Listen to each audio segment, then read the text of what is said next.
So, good evening. Welcome to the March 6th general meeting of the Charter Revision Commission, called the meeting to order. Can we all stand for the Pledge of Allegiance, please? I pledge allegiance to the flag of the United States of America, and to the republic for which it stands, one nation, under God, indivisible, with with liberty and justice for all. That's often hard to do with the delay. So Delay, we all have different cadences anyway. exactly. Well, good evening, everyone. Thank you for being here. Commissioner Wackerman is not coming this evening. We have 4 commissioners, so we do have a quorum. Let me move on to agenda item 3, chairman update. So just a couple things. If everyone's noticed, after the last meeting, I had talked about that we didn't have a location on the website for our legal opinions. So Mr. Kelly did add a spot for them. We haven't actually translated them into real documents that are an official letterhead, but we'll work on that. Just, I don't know if all of you know, I addressed the Board of Selectmen in this meeting, in this room last night, gave them an update on the Charter Revision Commission. Just about 5 or 6 little PowerPoint slides walking through everything. Everything was well received. No, the only comment from Selectman Kupchik was echoed Ms. Braun's comment about maybe planning and zoning should be 2 independent bodies. I said, we hadn't had a lot of comments on that, but now we've had 3, so we may have to look into that topic. And then lastly, Commissioner Wackerman, probably 2 weeks ago now, delivered to the vice chairman and myself a draft, kind of a working draft of what she's been working through. I haven't gotten all the way through it, but I've gotten, probably 15 pages into it. And she's doing an outstanding job of collecting all of our comments and everything. I said to the Board of Selectmen and everyone listening last night, I said, what my goal was with all these sensitive body votes is that if you could print them all at the end of the day and say, let's go through and make sure that we added that sensitive body from February 12th and March, whatever. And I started doing that, and lo and behold, most of them are in there. So that's really good news. So testimony to Commissioner Wackerman's dedication to helping the team. So, question? Yes, sir. Was there any feedback or questions or concerns that we're not giving enough public information and that we should be having another meeting, or are we sufficiently providing a platform for those who are interested that want to know what's going on? They can get involved. From the Board of Selectmen? Board of Selectmen. So I brought up the fact that we added another meeting and that there was some discussion around having another public session. There was no specific comment about why didn't you make another public session in the middle. What I did say was, listen, our first public session was kind of poorly attended. And we are soliciting through the website, and we're still getting solicitations. And I think we're being as open as possible. And we have to have another public session at the end. The only comment came from about this public session at the end from select person Vitali was, what are you going to do if you got a lot of comments after the second public session? I said, well, we'll have to deal with it. Obviously, if we have to add a day or a week in there to address it, but honestly, I don't really see that happening, to be perfectly honest with you. So that was the only comment, was about how we would address any comments after the final public session. And am I wrong, but the final public session is after we have our submission to the Board of Selectmen? No, before. Before, okay. Then So our final meeting that is scheduled for us to meet alone is May 8th. And our data submission is due May 13th. So in theory, that public session has to happen between the 8th and the 13th. Now, again, First Selectman Gerber's given me a little leeway, so if you need to push that out a week, we can figure it out. Okay. Thank you. And we had, just as a point of notice, we'd agreed to potentially hold the 13th for a public session. Right. On our calendars. Right. Okay, thank you. Yeah, absolutely. Good question. Thank you for that. Agenda item 4. To hear, consider, and approve the draft minutes of February 6th. Now, I don't see Prue on. So I think what we can, I have comments. I don't know if anyone else has any comments on everything. I'll be happy to make my comments. We could approve them and then approve them based on the fact that Prue will update the document. If you guys are okay with that. Commissioner Blanco, you okay with that? I'm okay with that, Chair. So if you look in your backup, the only comment I have from February 6th is under agenda item 8 on page 3 at the top. It says section 9.7, Chair DeWitt made a motion to replace 9.7. And it should say section 9.7 in its entirety with section 7.6 of the 22 charter revision. And before section 6.2, it should say add section 6.2A from 2022 in its entirety. That's my only comment on February 6th. Are there any other comments from February 6th? Clarifying question, so we're adding section in front of 9.7, Section in front of 9.7 okay? and the word add before section 6.2A. Because right now, all it says, I can see where she could, I want to make it very clear. I want to add this section. I want to take one section and completely replace it, and I want to add in its entirety section 6.2A. Are there any other comments on 6? Okay. All in favor of the changes to February 6th meeting minutes, say aye. Aye. Aye. So moved. Prue, please update please update with those comments and then posted comments. Thank you. Or the and it says final. Agenda item. Chris. Oops. Oh, and you know what? I'm sorry. I can be sharing my screen so everyone else in the world knows what I'm doing.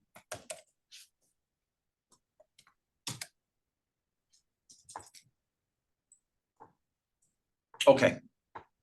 Agenda item 5 is to hear, consider, and approve the draft minutes of February 22nd. Same thing, if we're all good with that. Confirming the date. That is incorrect. This should be February 20th. That's correct. So draft minutes from February 20th, I have a couple comments. On the second page, under section 9, it's up on the screen here. Chair DeWitt made a motion to amend his original motion by also adding from section 22 revision, section 7.6. D is in dog, it should be B as in boy. Because there is no section D3. So it is, again, B as in boy, not D as in dog. Below that, there's a public comment. It mentioned Ms. Braun's public comment. There is a section here that says the amended motion, Chair DeWitt made a motion to add section. That is a duplication from the last meeting. I think that should be completely removed from the minutes. We may have talked about it, but I do not remember making another motion because I had made the motion previously and then it was amended as above with the town engineer language.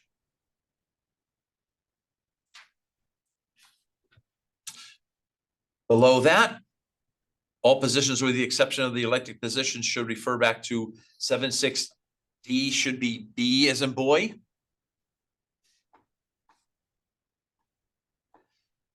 Oh, there's a lot. Next page. Chair DeWitt made a motion to modify 2. So what Prue is doing is doing a little bit of shorthand, and I guess that's fine. She often says 2022 when she means the comments from the 2022 charter revision, which I think is fine. In this particular highlighted section, person serving as the chief of police, that is, I believe that is inaccurate. So what I believe I said, so 6.1A, the last sentence says person serving as chiefs of police or fire chief must be or become a resident of the state of Connecticut. That's not in here. Did we remove that language? Was I making a recommendation that we say they must be or become a resident of the state of Connecticut? Yes, we Okay. did discuss the. Yeah. Be a resident of the state of Connecticut and live within the 25 miles. Got it. Okay, so But not I- not require. got it. You Town don't, of so Fairfield you could be within residents. 25 miles and live in New York. And that's why we removed that language. Correct. Okay, so I have no change there. Or technically Long Island, yeah, you could live in Long Island, Yeah, right. Take the ferry across to get there in time. Yeah, that's right, exactly. My next comment is on section 11. Chair DeWitt made a motion to I added a motion to add a special meeting to March 11th. Now, just want to be very clear because we've had all these, is it a public session? Is it a general? No, it's a special meeting. So I would just like, Prue, if you could prefix the word meeting with the word general meeting. Sorry, special meeting. See, I'm doing it myself. And those are all of my comments. Are there any additional comments to the February 20th draft minutes? None heard. All in favor of the changes as made? Aye. Aye. Aye. So moved. Thank you very much. Appreciate your. Agenda item 6, nomination and election of secretary. So we had a resignation of our vice chair. We nominated Commissioner Treshik to be our vice chairman. Last meeting, that left an opening for secretary. So I have spoken to Commissioner Wackerman. Commissioner Wackerman is not here tonight, and I knew she wasn't going to be here. And I asked her, would she be okay with being our secretary, which she said she would be. So I would like to nominate Commissioner Wackerman for the role of secretary. I would like to second it and thank her. Same here. Second and I would thank you. like to thank her too, if she's when you watch this, Karen, thank you very much. We all very much appreciate that commitment. Are there any other nominations? Are there any other nominations? Are there any other nominations? None heard. All in favor of Commissioner Wackerman being our next secretary, say aye. Aye. Aye. So moved. Thank you very much. Agenda item 7, discussion on previous topics. I have none. Anyone else have anything to talk about from any previous topics we've discussed? Not me. Right. Sounds good. Agenda item 8, CRC attorney or town attorney inputs. I have not requested any in the last week or the last 2 weeks, so nothing there. So let's get into it. Agenda item 9, continued discussion on our CRC topic of boards and commissions. Commissioner Brennan is here with us this evening. Thank you. Commissioner Burke is on the video in the upper left hand. Commissioner Burke, thank you for being here. Just what we need, one more attorney. No, I'm kidding. And Ms. Simpson is here as our HR director. So let me get our CRC topics up here and maybe ask Commissioner Treshik to get me to the right. Sure, you're actually on in row 10. Specifically, we've received input both from the Fire Commission submitted by Commissioner Barron, thank you. And also from Ms. Simpson, HR Director for the town of Fairfield. And as we just discussed, we previously, the last meeting, discussed the current requirement for the fire chief to be an elector, a resident of the town of Fairfield. So we've already addressed that piece. But there was also a additional request that you had submitted, Commissioner, and also Ms. Simpson had also submitted some thoughts regarding the police and fire commissions. And so we wanted to understand those further and act accordingly. See if I can bring them. Commissioners. Okay, Fire Commission, that was January 17th range. January 20th, very close. So we, there's one around kind of adjusting the language of what the kind of the requirements are of the responsibilities are of the commission. There. I appreciate it if you'd hear Ms. Simpson first, so I have the benefit of those comments. Sure.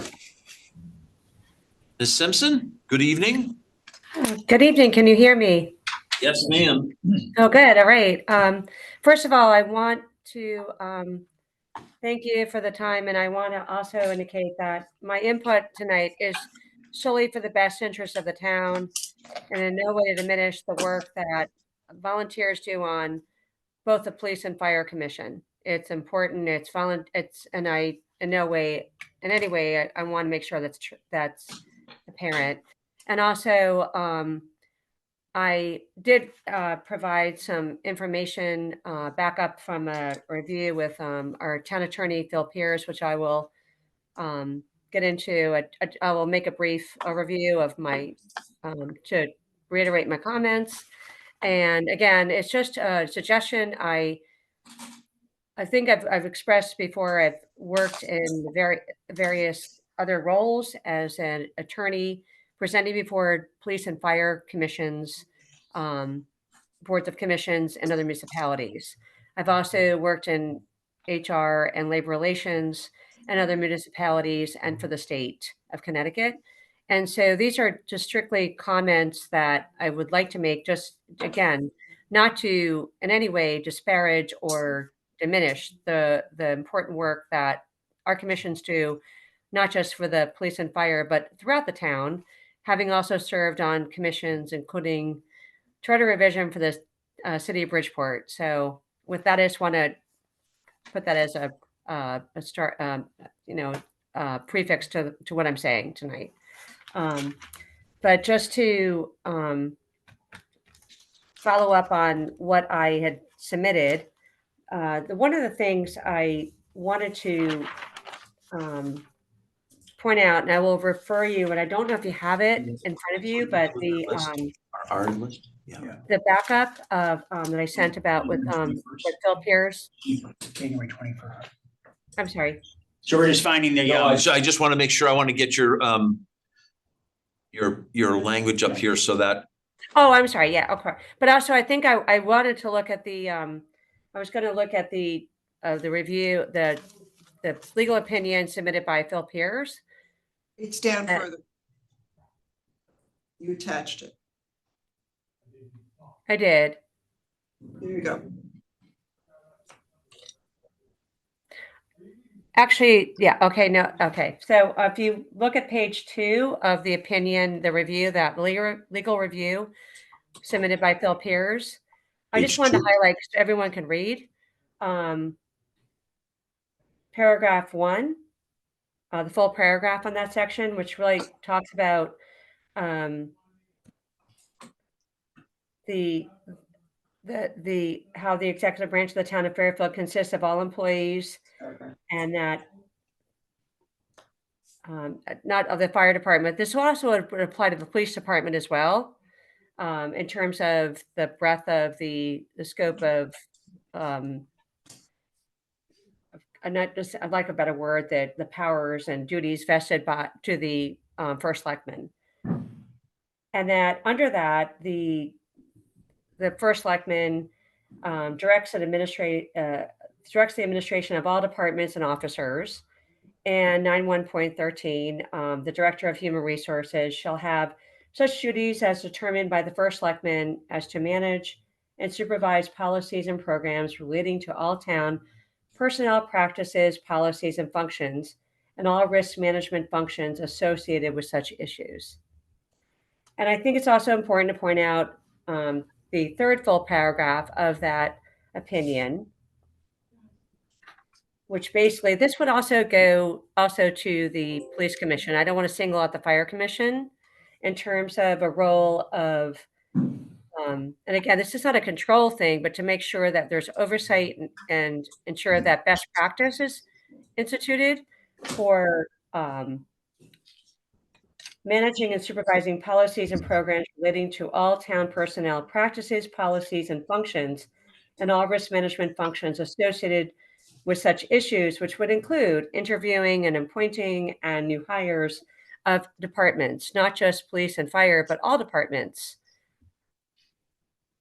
And because the Human Resources Department is responsible for managing and supervising the town's policies and programs relating to the town's personnel processes, the Fire and Police Commission should adhere to any policies and processes required by not just human resources, but just legally for such important process and appointments.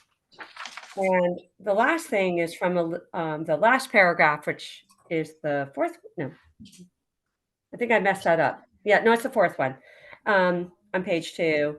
Is that the liability and risk management perspective? HR should improve and oversee hiring processes. And also, I also would add to this, also disciplinary and disciplinary processes, because there is huge liability if you do it wrong. And that if it proceeds without that input, it could result in liability for the town. So it's going forward from there, just to point out a few more things, just because I just want to point out, it's not picking on the fire commission, because again, it's something that I think that input's fine, and having some input into process and hiring, same with police. But I also know that working in other places, as HR, labor, or as an attorney dealing with fire and police and hiring, is a very important process. And also disciplinary measures. It's not, you want to make sure that you're doing so with accountability, transparency, consistency, making sure that you're not minimizing serious issues, and making sure that you're not that the first selectman is aware of things. Because I've got to say, I can't imagine that the first selectman shouldn't have a say in how a hiring process should go forth, or how a discipline should happen with a fire or a police officer who may have engaged in serious misconduct. I just also wanted to talk about, I apologize, I'm going through my things here. My eyes are horrible.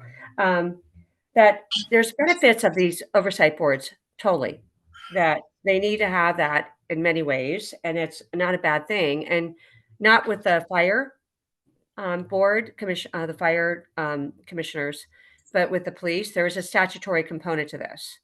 So the benefits of having these oversight boards are real. It's important, but there's a propensity for bias and the lack of understanding of the law or training, and it could be a risk to the town.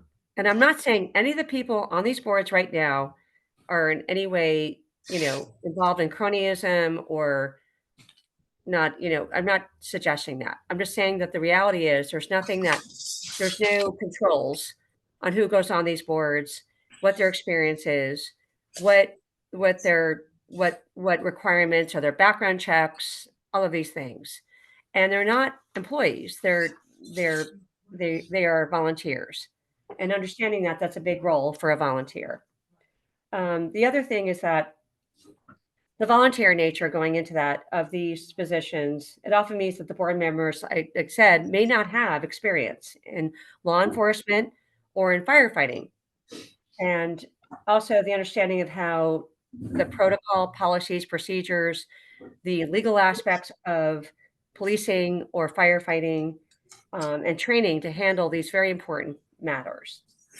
And also the ability to accept proper corrective action should there be a disciplinary issue, and make sure it's, again, not minimized or not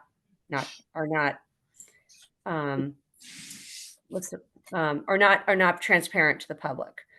I think in closing, what I really want to say here is that the state has I'm going to talk about the police board. The state has a statute about police commissions.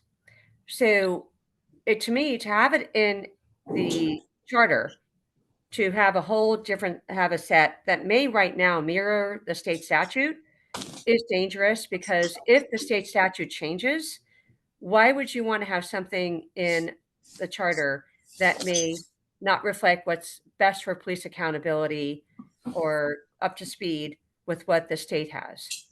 Right now, there's nothing in the Connecticut General Statutes that has a requirement to have a fire commission board, a board of fire commissioners, sorry. And not to say that you can have a board, but it should be, in my opinion, more of an advisory board and not so heavy into input into hiring and discipline and that aspect of it.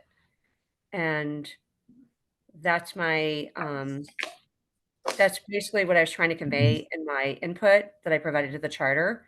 And again, it's not in any way, I want to stress that, to diminish anything that the role of these commissioners, I understand how dedicated they are and how important they and how loyal they are to the town and all their efforts they make as volunteers.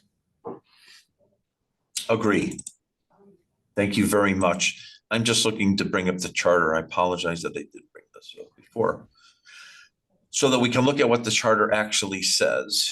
I think it's At the beginning of that attorney's opinion, it was copied there, by the way. It's the other option. That's one section of it. Yes. One section, right? One section of it. There's two sections of it. right. It's 9 and 10. Take this down.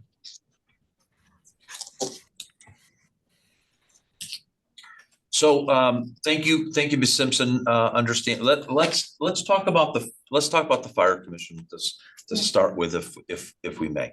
So there seems to be, there's a lot going on with Ms. Simpson's inputs listen, I think a lot of your comments mirror what And a lot to disagree with. and some do disagree, right? I'll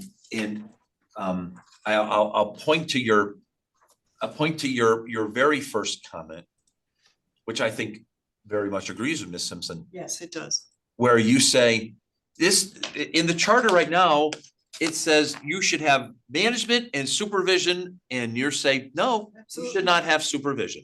We should have general management of the fire department of the town of Fairfield. That's your first change, right? So Ms. Simpson, I think, getting back to the fact this is about words, right? We got to take one word and change it into another word, right? I think we would all agree that is a worthwhile. The entire commission change, right? supported it. And Right. still is. Right, Can I ask a question? please. So Commissioner Brennan, you're in changing supervision to oversight, what does that mean in your mind? In the commission's It words? can be more general, but it is, we do look at policies we might encourage in working with HR. Things like, what we have been doing for the 12 years I've been on, trying to further expand our reach in terms of underserved populations, women, minorities.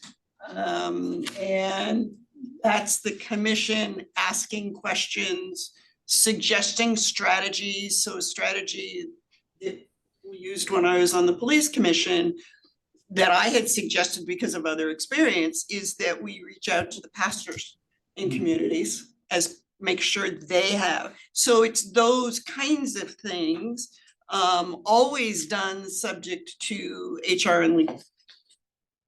That Because in the commission's mind, does supervision imply more direct management? Is that the It- idea? And you're trying to can, and pull back a we little are bit? Is not, that- and we don't have anything to do with fire hydrants. And you're not on the scene telling somebody pull a 3-inch hose, right? No, and don't think that's appropriate. And to address another comment, because I was going to get to it. In terms of, Ms. Simpson has raised our involvement in some disciplinary actions. That's not up to the fire commission. That's something that HR and the administration negotiated in the labor contract. We're perfectly fine not having it. The same is true with sick days. There's a special provision in there. That's a labor contract given to us as responsibility. Ms. Simpson is currently negotiating labor contracts. She should take both of those out. Commission has no objections. They are not something we asked for. There's not something we've tried to keep. It's something we were told we would do. And so we have complied with the responsibility given to us. Pulled within the labor contract. All within the labor. That's contract. imposed within the labor contract. Yeah, so they have total control over what happens based on how they negotiate the labor contract on those provisions. So for disciplinary actions, does the labor contract preclude you from doing anything, or it It insists assigns that you us do? certain categories, as I understand it, and Kathleen may want to comment. Yeah. There's certain categories of discipline that can get appealed to us. It's not the major one, Sure. but there's certain categories that somehow show up. So a low-level offense, a firefighter could say, I want to appeal to the fire commission. I'm sure it's been so long since one's happened. Yeah. I'm not sure without going back to read the contract that I could tell you what falls in, because it is not most of the stuff that happens. Sure. I think under an old contract, there was one or two that came to us and people recognized the problem. And so those were eliminated by that contract written, I don't know, 8 years ago, 10 years ago. It's Oh. within the last 12, because it was early in my career as a commissioner. Got it. All right, So thank we you. agree that those should all come out Of the labor contract. and out of our responsibility. Right. Whether they want to how they want to negotiate them in the contract, that's their business. We don't get involved. Supervision, we do not get involved in the labor contract at all. Yeah. Don't even see it. My question after reading your comments, which have direct impact on the actual words of the Yes, charter. And Ms. Simpson's comments are, I don't see, even though I think they're all valid comments from Ms. Simpson, I don't know, like, there's nothing in here that says discipline. The word disciplinary under fire. no, it's not a charter issue. It's not a charter issue, right? So it might be a broader contractual issue or labor contractual issue. But as far as the charter is concerned, Ms. Simpson said Just a it. clarifying point, I don't know if it's an issue, but in 10.6B2, make rules consistent and may prescribe penalties for violations of its rules and regulations. To me, that's discipline. Discipline. Yeah, Okay. and we don't believe we should be responsible for discipline. So are you recommending we strike that? I'd Of the have to, charter? Well, let's look through your recommendations, right? So we've heard Ms. Simpson. Let's just make sure. So we've, Before we jump into that, can I back up? Sure, and of address course. the Context. Yes, please. Particularly of Ms. Simpson's and some background issues. First of all, most important, thank you for your efforts. You are incredibly impressive of how you've organized this and how much you tried to reach out to get other opinions on the same issue. you very and much. I That's very very kind of much you. appreciate it. It's a lot of time, a lot of challenging things to deal with, and you are to be commended for your efforts. Thank you. And thank you for your time as commissioner as well. I want to put my comments in context because of some of the written comments that were made. My initial appointment to the Fire Commission was the completion of another person's term. So I had 2 full terms. So I'm in my 12th and last year of being on the Fire Commission. I also served 1 term on the Police Commission, the Ethics Commission, the Town of Fairfield Arts Council. Thank you. Thank you. I was a loaned executive to the Department of Bridgeport Police Department for 6 months, working for the chief during their period of upheaval and lawsuits and stuff. And my grandfather, dad, brother, and cousins were all lawyers in private practice, including the labor relations contracts for the city of Bridgeport and some other towns. I've managed people in a corporate environment since the mid-1970s. I've hired, I've promoted, I've transferred, outplaced, and terminated people in those roles, always in conjunction with and welcome partnership with HR and legal. So clearly you're not qualified for any Yeah, of this. and I would say, and I will go on to a little more, the commission members, the screening of the commission members, because Ms. Simpson just made a comment about there's, comes from the Board of Selectmen. Yes, it does. Select persons. And there is an effort, both by them and by the commission, to look at perspectives and bring perspectives. So I bring a corporate and government and politics, because I also worked at the state legislature and I've worked at the courts. Michael Finneran has 20 years at Morgan Stanley. Alice Plixick has fire experience in the military. Cinto has real estate experience, and those are not haphazard. They are conscious decisions. Quite frankly, and I'm sorry to say this, I think Ms. Simpson's comment set up a false narrative about what's going on and the issues that surface as a questionable charter, because you're right, the language doesn't directly do this. I think it's important for how this all did. The Fire Commission has always worked with HR, with legal. We can't advertise, we can't sign contracts, we can't do this job. We take the words appointment very seriously.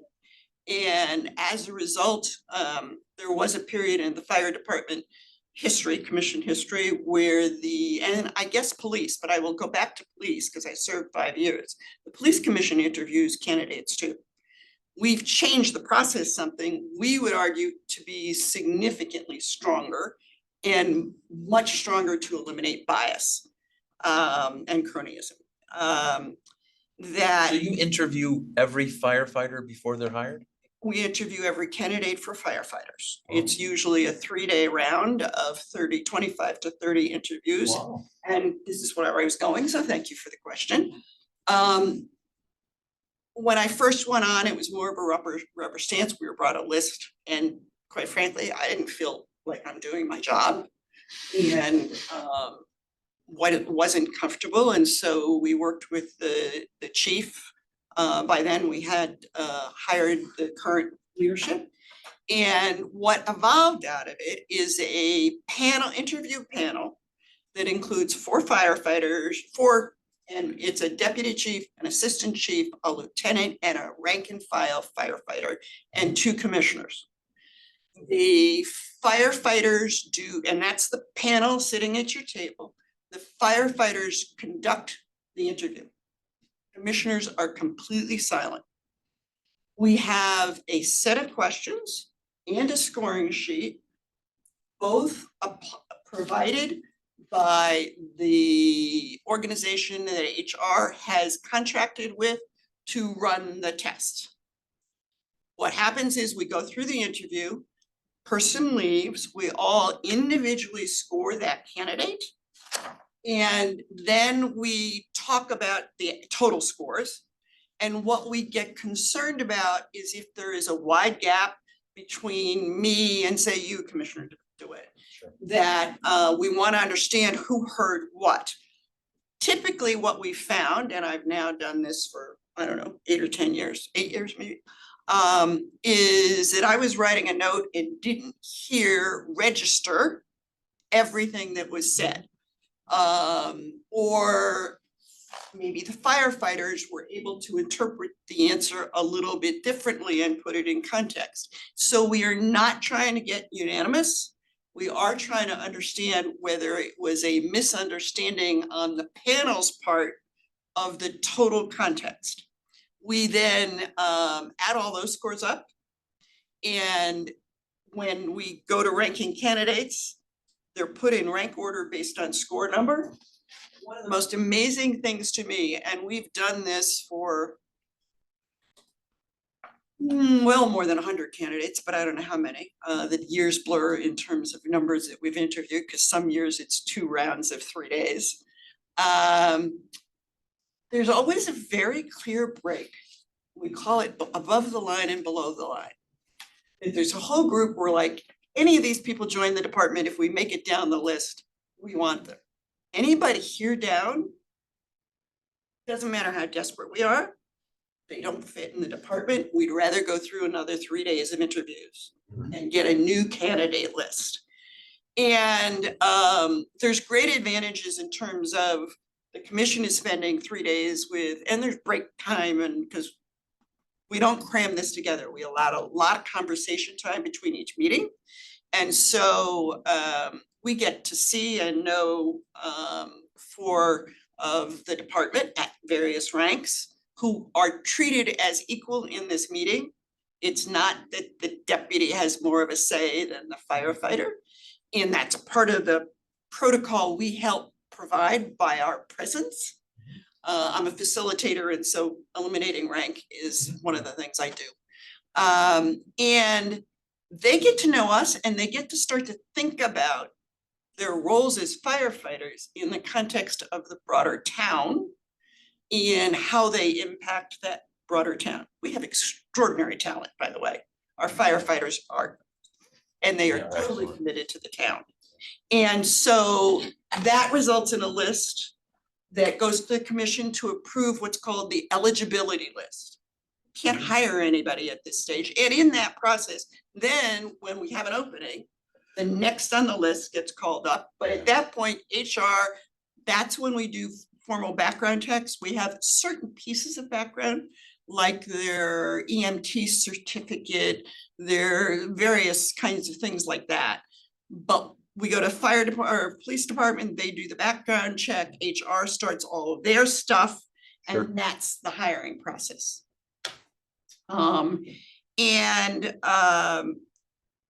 We get tremendous feedback from the firefighters in terms of, with this process now in place, the quality of candidates that we're getting, their commitment to the town beyond showing up for work is very, very strong.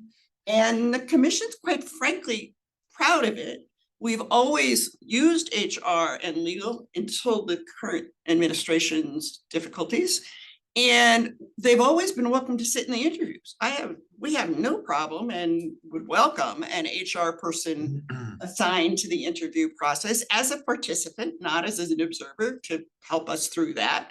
Same with legal if it were necessary. I don't know that either one is, or that legal is necessary, but that's our process. And what we believe, quite frankly, is that it ensures that there can't be bias. Can you help me understand the list that goes into the 3-day interview process? It is based on a test, written test. So anyone who wants to apply has to go and do this test. HR posts it, we promote it, And then the people who score high enough on the test get to be on that list for the interview Right. panel. Okay. and in our case, they have to have an EMT. In some other Okay, some towns, basic they have to qualifications. be a paramedic, yes, Okay. some basic qualifications. Got it. Thank you.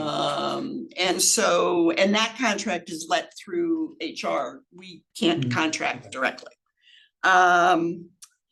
And we do not, as I said, have a role in the either workers' comp or a supervision, we totally agree. And I want to use an example of one of our commissioners, because he's so passionate about it. With his permission, I am talking about and quoting from Michael Finner. Michael has dedicated his role as a fire commissioner. He rarely misses a meeting. He and Julie are the parents of 5 kids. He has a major job at Morgan Stanley. He coaches Fairfield football teams, I think, one of the teams, and shows up and works and has done take off 3 days and spend it in a commission meeting. And his 5 kids go to Fairfield Public School. He brings his perspective as a Marine veteran, 20 years at Morgan Stanley as a manager, and his father-in-law was a firefighter, and so he's grown up around that world. I'm impressed, and he's impressed at each meeting by the experience, professional curiosity, and devotion of the town's fire department to the town's fire department by my fellow commissioners. Michael has said what we all believe. If we erode the authority of our commissions, we will irreparably harm the identity of our town. That these are part of the town and part of the culture and community. Civilian commissions partnering with emergency services and collaborating with our elected officials is, he calls it, the secret sauce. We're worried that if you consolidate too much authority, that'll lead to less informed decisions, tunnel vision, and politics, quite frankly. In many of our meetings, Michael will say, my personal mission at every meeting is to strive for the best fire emergency services with the best financial benefit package for our firefighters, providing the safest conditions we can for both our personnel and our town, with always keeping the overall town budget in mind. That's what he's doing. He's one example. I've talked a little bit. Combined, the commissioners have well more than 200 years of combined professional experience. And at least 150 of that probably in community volunteerism in various boards and commissions. Going to your, I guess I won't do that right now. Going to the issue of command structure and geography. I checked in again today with the chief. I'm not sure, because we looked, as you know, at all of these. So we And we looked at your rejected recommendations. mileage, because here's a scenario. I live at one address and I move 7 houses down the street. And I'm now out of the 25-mile. I haven't left the town I'm in, but I'm out of the 25-mile around range. So that's why we looked at contiguous. We were concerned that that was too small a territory. And so contiguous to contiguous is the way it's described in there, with the state of, we don't love the state of Connecticut requirement. Our deputy commissioner now, our deputy chief now, acting chief, has always lived in Yonkers and is here and is around all the time. And there was a conversation at your last meeting about the role of a police chief or a fire chief. If we have a fire chief go pick up a hose at a fire, that's a major problem. That's not their role. No, absolutely. And they haven't actually fought fires probably in a number of years, but there's an incident commander. Sure. And everything falls under that incident commander. They need to have the more global picture of what's going on in the town. Are there resources that aren't normally available through mutual aid, maybe from a company that could solve part of the problem? They need to be doing all of those kinds of things, and that you can do anywhere. And so that was part of the reason we didn't want any part of residency in the town. Right. I don't think I think the bigger issue for residency is one that got raised in the last minute, is it's the perception by town people that too much is being stripped out and there's not enough local identity. And so doing something like 2 contiguous counties would provide us a great range of recruitment without taking away something in the charter and making it clear that there is a local commitment. I've talked about the interview process. Can I ask another question on the? Yes, absolutely. So I'm gonna characterize it a certain way, but please reject my characterization if that's not correct. Okay. But I think the way you described it, the town of Fairfield HR department's role here is the contract with the firm that conducts the tests and the initial background. And advertising, That piece, and is that they've always done. and is the administration of the actual selected person based on the ranked list once there's an opening, essentially. Like, so it's more administrative on the start and the end, right? But that's been by choice, because they've always been welcome to be part of the interview process.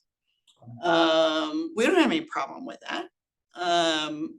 But, and quite frankly, none in the past have ever wanted to.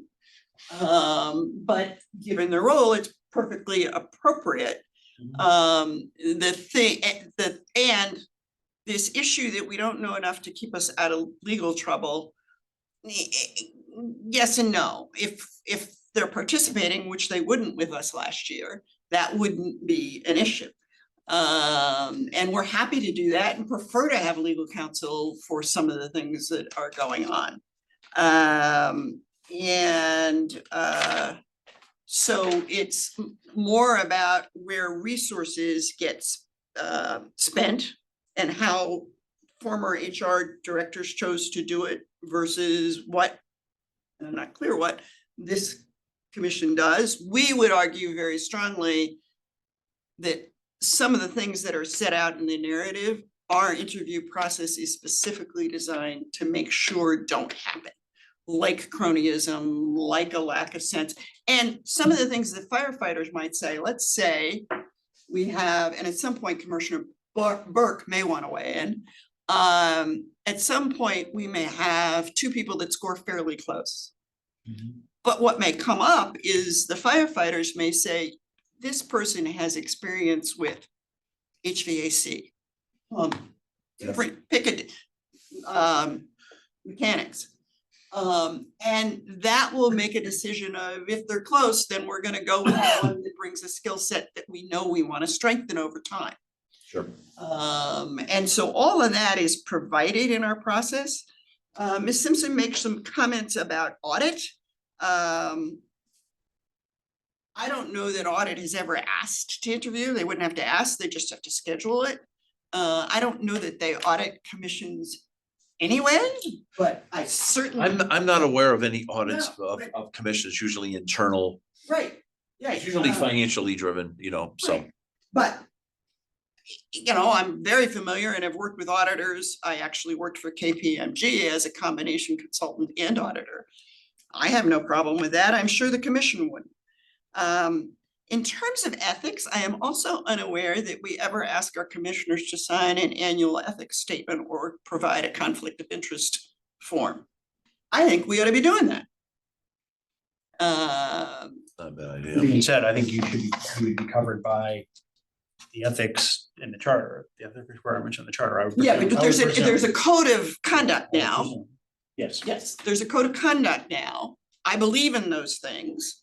And I would think townwide, not just, that some combination of a code of conduct or or an annual statement relative to conflict of interest. Cause I used to have to do in all the corporations I worked for, I had to do an annual statement so that I was reminded annually, do I own anything in these stocks? Am I dealing with any of these corporations? All of that kind of stuff. I think that's a good meeting. Now, I don't know that's charter or town administration. Yeah.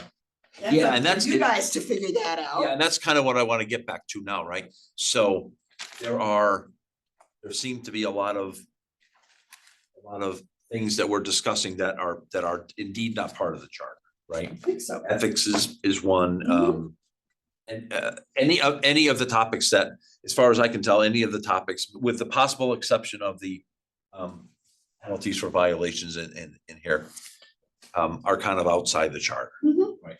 So I'd like to bring it back to the charter for a second. I mean, your recommendation, so we won't talk about but your recommendation on language for 10.6B1 that have general management and oversight of the fire department of the town, period, certainly seems. But to be clear, 10.6B3 clearly states the commission has the has sole power to appoint and promote all positions in. Right. Well, yeah, no, I'm getting there. That- I'm working my way down the list, right? I just want to make sure, like, So B1 for me, I think that's a great change, and I think, right, makes sense, right? 2, make rules and regulation consistent with the general statutes. I think even the HR director said, you know, and we've had this conversation multiple times here. When there is a statute or some other document within the town that does a better job of stating what this thing is and what it should be doing, I'm all in More favor. current. I'm all in favor of pointing right to that. So I think that's fine. But again, too much to Commissioner Treshik's point, the rub comes at number 3, right? Okay. Which you have not made a recommendation on, right? No, and I'm not remembering it at the moment. You're more than welcome to. Can you bring it up on the screen? I certainly can. I have that technology. Look. I know, and you had the charter up before. That way everybody can see it. Yeah, Is it- I Can I didn't quite get there yet. Yep. Simpson is. Ms. I Simpson, just want to, am I allowed to comment at any point? I'm sorry. I just don't want to interrupt the interview. Sorry. go ahead, Ms. Simpson. If you have. I was just, I'm getting lost in a lot of things and I feel it's like, I'm not, I just want to, I'm not sure, and I'm not sure if I can go back a little bit. But if you don't want me to, I can wait till we're done. Well, where I want to go is Okay, what is in the charter now and what Okay. should be in the charter going forward. well, So I we're- think that when we're talking about oversight, to me, that's even worse than supervisory in some ways. It makes it more managerial. I think advisory is much better. And I think that it makes more sense. And I could comment about a lot of about the interview process and things, because I absolutely don't agree with what was relayed to we know, you we about how it goes. I mean, I'll get an opportunity though, and also we have an issue with diversity inclusion, and right now we have a huge problem with that within our fire Absolutely do. department. So when I get an opportunity, I would like to speak to that. That's all. Well, again, and I'm gonna go Okay. to Commissioner Yeah. McInerney. There's nothing about DEI in here. Right. Right? It's So if not that's. it's not DEI. It's talking about making sure that our process is fair and thorough and not. Yeah, I'm sorry, I I'm not misspoke, talking right? DEI, I'm sorry. No, that's, I misspoke, right? All right, I'm sorry. I wasn't trying to. What I be- heard from the commissioner was that there's a desire for there to be a diverse Aspect. community, right? Yeah, it's part of And our drawback within is- the fire department. Okay. That is not, Okay, that well, is I'll not, wait my turn. I'm sorry, I'll wait my turn. okay. I would just ask that everybody would wait their turn and stop talking over each other. Good. Please. I'm sorry, I didn't mean, I No, didn't mean no. to talk over I anyone wasn't- either. I'm yeah. sorry, I didn't know if I did that. I apologize. You didn't. I just want to get right back to this, right? So what, Commissioner, what are your thoughts about the word advisory rather than oversight? Is that a effective term? Don't particularly like it. I think the commission, and Commissioner Burke may remember this, talked about it. Mhm. That part of what we do know, and the comments about interview process is one of them, is that the current administration prefers a command control and everything within their control, and we think that is a great risk, that this is a government by the people, for the people. And we seem to be headed in a direction that is trying to strip that. To be blunt. Okay, and you believe not having oversight contributes to that Yes. decision? Yes. That it's a risk. So final quote from Finneran. I can't say that our politicians and our firefighters have all three in mind alike every month. In terms of his priorities. The first selectman will serve his master of needing to win elections, and our firefighters need to look out for their own interest. We, as an independent board populated by interested citizens who care about our town and are focused on providing first-class services, best-in-class pay and benefits for the firefighters, while also keeping an eye on safety and cost. To all who can hear me, do everything you can to keep our civilian oversights and authorities. We are the ultimate check to special interests, special agendas, and our only interest is what's best for our amazing town. Very much appreciate the commissioners. And He is going to follow up with submitting a written comment. that would be He great. could not make it tonight. That's great. He had a business conflict. Understand. Um, So we get right. Did you have a comment, Commissioner? And I missed you. I'm sorry. No, I'm just. I'm not following the thread here. Of what it is that we're trying to identify as a problem with a solution as it relates to the interaction of 10.6(b)(1) and 10.6(b)(3). They don't seem to be consistent. Agree. agreed. And you could stick the word supervise, oversight, or advisory in 10(b)(1). It has no meaning when you look at 10(b)(3). Exactly. Yeah. I mean, it's the tail wagging the dog. Right. And so if I read 10.6(b)(3), the fire commission has the sole power to appoint and promote. Is that what the general sense of those who have a responsibility to run our government, run our town, is that a good thing or a bad thing? I hear, Commissioner, about your passion for the fire commission. You know, and I wrote down a phrase. Your interview panel and the manner in which your interview panel is set up, in your view, your words were, it ensures that there can't be bias. Nobody can ensure. I Okay. mean, nobody's ensuring that they can't be biased. It's just like saying that Right. I don't think that the first selectman has bias. Right. I don't think that the human resources has bias. Everybody has a job to do. Mhm. And so that's all but I don't know where this conversation's going. Yes, and I would add to that there's a lot of this, there's a lot of background here, there's a lot of history, and there's a lot of stuff that frankly is not is charter related, right?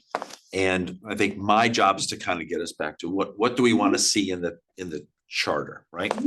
And I would agree with the commissioner to my left here that 3 is a lot more powerful statement than 1. in a lot of different ways, right? So I'm just gonna ask a very simple question of Ms. Simpson, if I may. Are you there, Ms. Simpson? If you are, you're on mute. I'm here. Okay. What is the town's position or the first selectman's position on 10.6B3? Should the fire commission have the sole power to appoint and promote to all positions in the department? Thank you. And I think you appreciate getting to the crux of the matter, because I think that's it. I think that the appointing piece is important. It's like a check, if you will. The having both is not, and that's what I think I meant about an audit. Where's the checks and balance if you're the hiring, promoting authority and also the appointing authority? Because where is that check and balance? Because let's say for an instance, we hire a firefighter, and then during that time, between the time we hire and the appointment process, that person gets convicted for, I don't know, sexual misconduct with a minor or something really, that a conviction. We want to make sure the appointment's like, oh no, this is not going to happen. Here's our list of people. And I don't want to even get into what the hiring process is, because I have a lot of thoughts about this, and I agree. And the union would agree. That's not the charter's decision on how we hire and who gets to hire and how that works. So Correct. I would agree with that. I think that's a discussion offline, but I think that's an important piece. So I think that balance is important, but I think when you have both roles, I think that it's an imbalance of power. And I also think that that's my point, if that helps. And I think there is supposed to, and I think that when you have a body of commissioners, again, not disparaging anyone's experience or their dedication and as part of the board, but it's a volunteer board. And if you have that much authority to hire and promote at the same time and also appoint, I think it's a bit of a risk to the town. And I'm not talking about financial accounting. I'm talking about accountability and looking at controls and oversight. And I would say this, we can't leave it to the HR director to want to be involved. And if they don't want to be, then okay, then we'll just do our own thing. I think that is not a good thing for the town. That's all. And I'm just Okay. spanking from, okay, if that makes So let sense. me, I think so. Let me, Let me ask you a question. yes, please. Ms. Simpson, is it your understanding that the fire commission, through its interview process, creates an eligibility list? And when the person who's at the top of the eligibility list, when there is an opening, that person is submitted to your office. And your role, and only your role now, is to just take that as a given, that that person has been hired, and you then functionally put them through the paperwork and process to be an employee of the town of Fairfield? Or do you? No, I think that's a terrible idea, because I Well, will you say know, this, I'm I've asking- never No, been involved. Listen No, to I the think question, please. No, I don't think I'm that's my asking- role. Sorry. I'm not I'm answering the asking- question right. Is that the way that the fire commission now sees your current role? Apparently, what I hear tonight, and we don't do thorough, by the way, with the dangerous things, we don't get involved with thorough background checks. We're not involved in any part of the interview process. And I would say this, the interview process is not just background checks from HR, it's the whole thing. It shouldn't just be, here you are, do a background check, rubber stamp it. That to me is not a good process. But we right now are not even involved with background checks. And I haven't been since I've been there. But again, I'm coming back to a particular question. The way I read the charter and the way I understand the way the interview process occurs, there is a panel. The panel interviews the candidates. They create an eligibility list. The eligibility list is published for whatever function occurs. An opening comes up. The top person on the eligibility list, that name is submitted to you, and your role, as I understand the way I've heard this thing described, the intended role is for you to rubber stamp that person's employment with the town of Fairfield. Basically, that's what happens. We don't even, we're not even involved with that. It's the next person in line because we weren't involved with any of the interview process beforehand, including background checks. That's the state of what happens since I've been, and it's only been 2 years and change. And the phrase, this is the way it's worked until, I think your quote was, the current administration's difficulties. Are the current administration difficulties that you're talking about their pushback, that they want more oversight, or they want more input into the interview panel, or the way the panel conducts itself, and then the creation of the eligibility list? No. Their way to push back was to not return phone calls to Chairman Burke or me, or return emails. That they would not talk to us, they would not tell us what the issues were, or sit down with us and try to understand so we could work out with something. In regard to what? Hiring Hiring, okay. specifically. I wouldn't expect anybody in HR, and I do think the charter language needs to be changed, by the way, to rubber stamp what they do. The police, the backgrounds are largely handled, or my understanding has always been handled by the police department, because it is a very thorough background check. If HR isn't involved, I'm sure the commission would not object to their being involved. That makes sense. We want the full access of the police department to all sorts of police records as they check backgrounds. So there's an advantage to us on that. I do think in terms of the charter language flagged, that it's not only subject to the provisions of this charter, it's some language around the policies and rule. I have the wrong language right now. It's been a long couple days. But around subject to HR policies, legal constraints, that it's all subject to those things. And I would say mentally, there's nothing to Donegat, but mentally, that's the way the commission thinks about it. And so I Yeah, don't think I anybody. think in general, yes. To that, and it is good to codify it, because it could get abused. And so I have no problem with that. Commissioner Burke. You're Yes, on mute. can you hear me? Yeah, now we can. Yes, we can, Commissioner Burke. Okay, I mean, I think part of the problem is that we were told just about a year ago that HR would work with the then fire chief to get a procedure in place that would be more acceptable to the administration. He thought he had done so.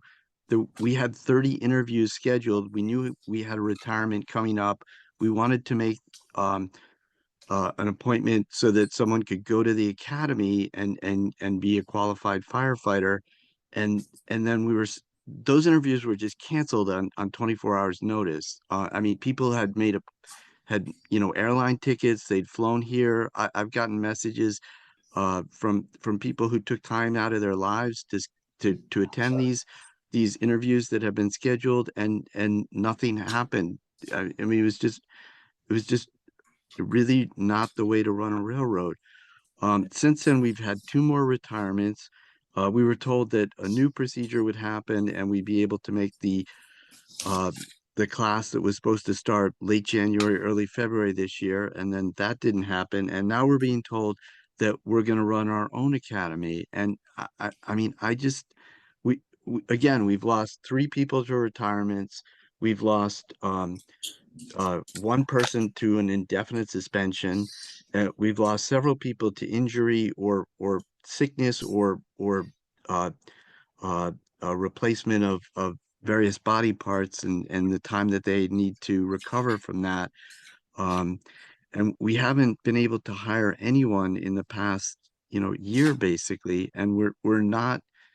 This is okay for a while. But sooner or later it's not going to be okay because we need people. We need new people to replenish all the people we've lost.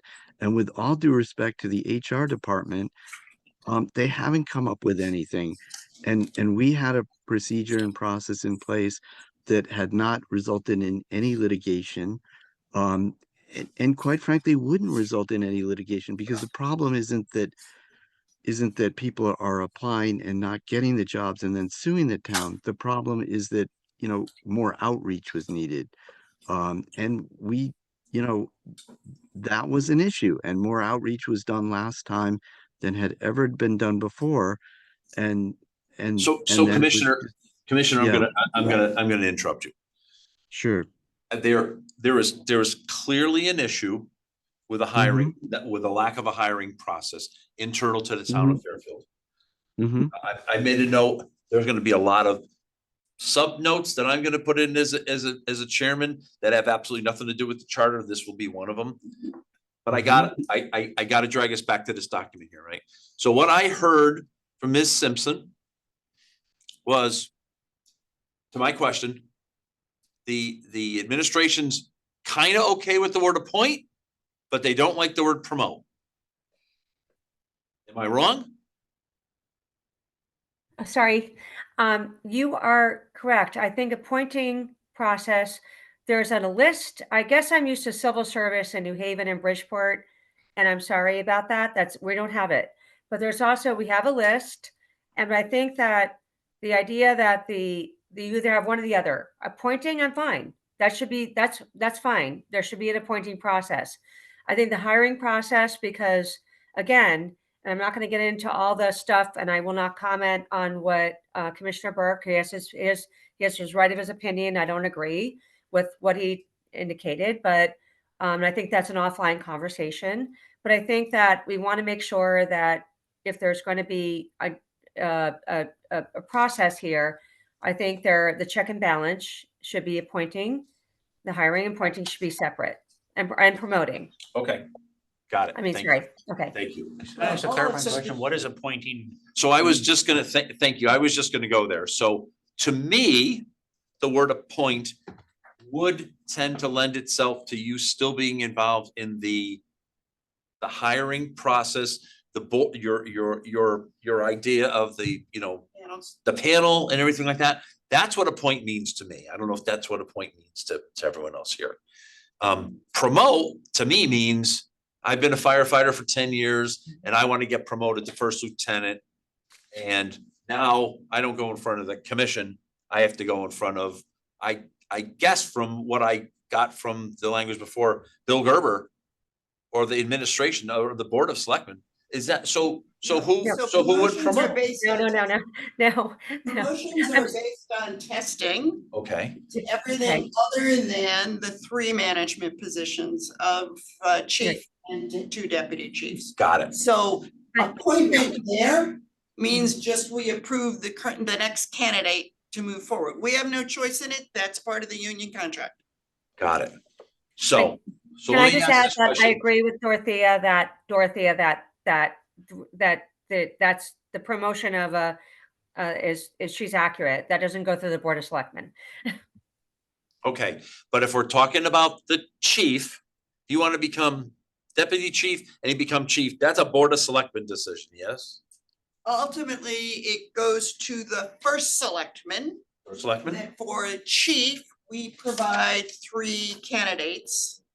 Got it. And he has to select from the 3.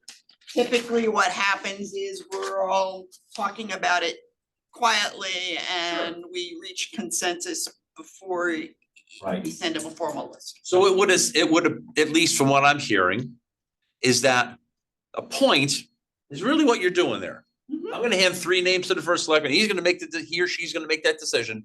You're still, so is removing and promote something? I'm trying to get to it. The only thing we have to think about is the deputy chiefs that we have 2 of. Okay. Because typically, it's interesting that it's not in there. Because we also did that with the deputy chief when we were hiring acting or deputy chief Dunn with the 2 deputy chiefs that are now permanent. They were the logical candidates, and because we were moving quickly, the HR and Gerber did it with our understanding and ultimately official action to appoint them. So the board was not consulted, is that what you're saying? Sort of. No, we were consulted. We were comfortable. Let me go back to we were this. Comfortable with it. If would the commission be fine with the words and promote? So the commission would Yeah, not. I would be fine. Sole power, I mean, sole power, sole's a hard word, right? Subject to, sole power subject to, or powers, I don't know how to do it, but it should be subject to our HR policies, Connecticut general statute, you know, the kind of standard language, that's absolutely true.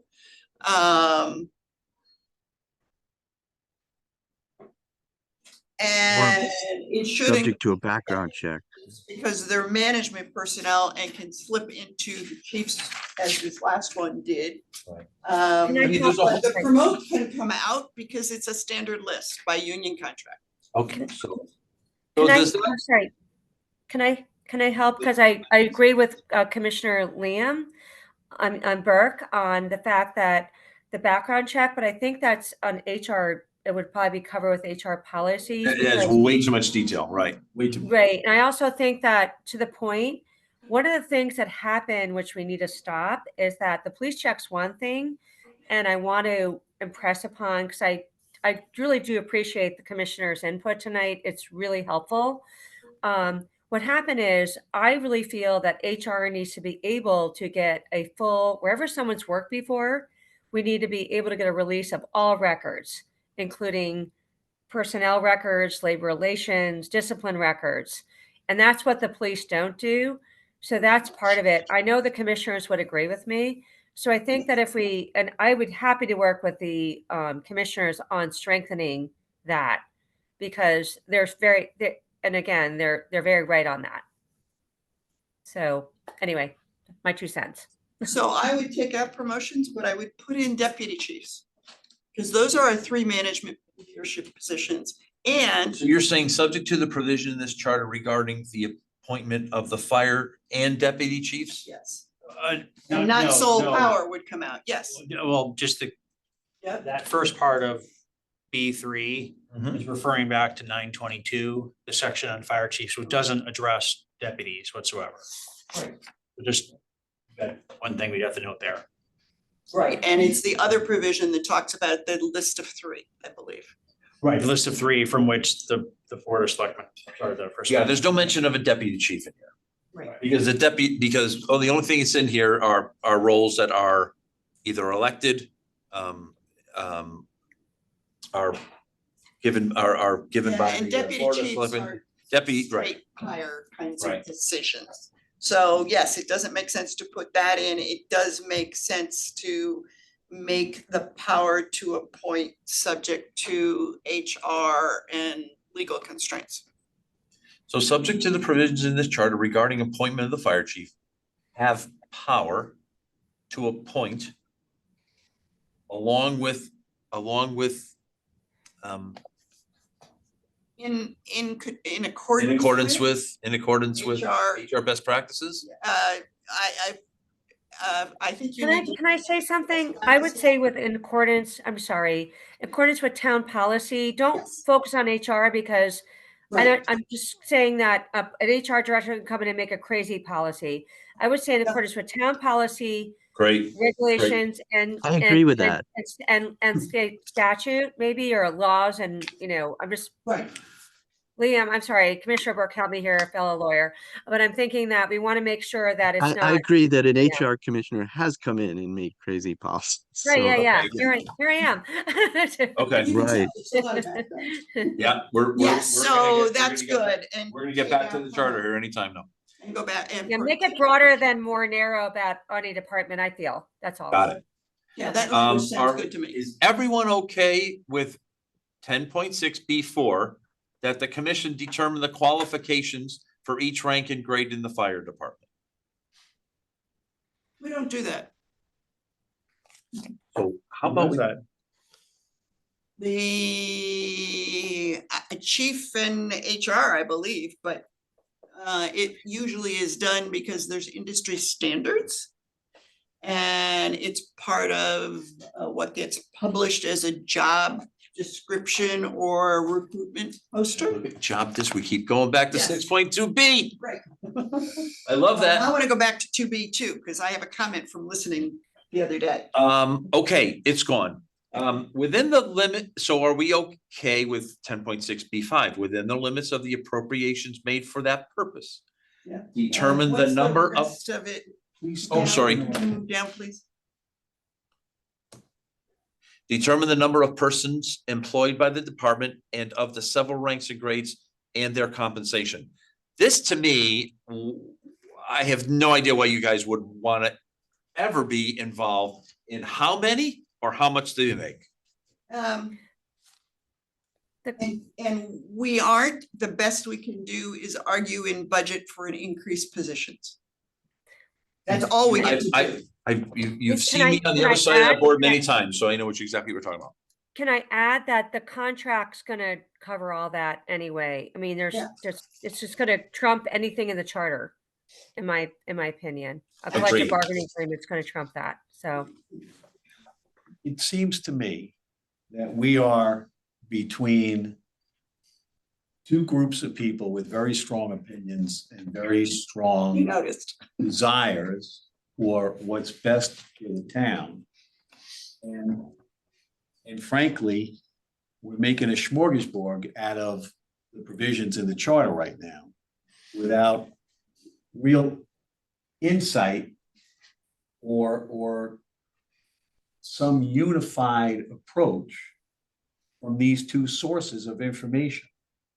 Now, I get it that everybody's got, their turf, and I respect turf because people work hard for it and they do it in their best interest.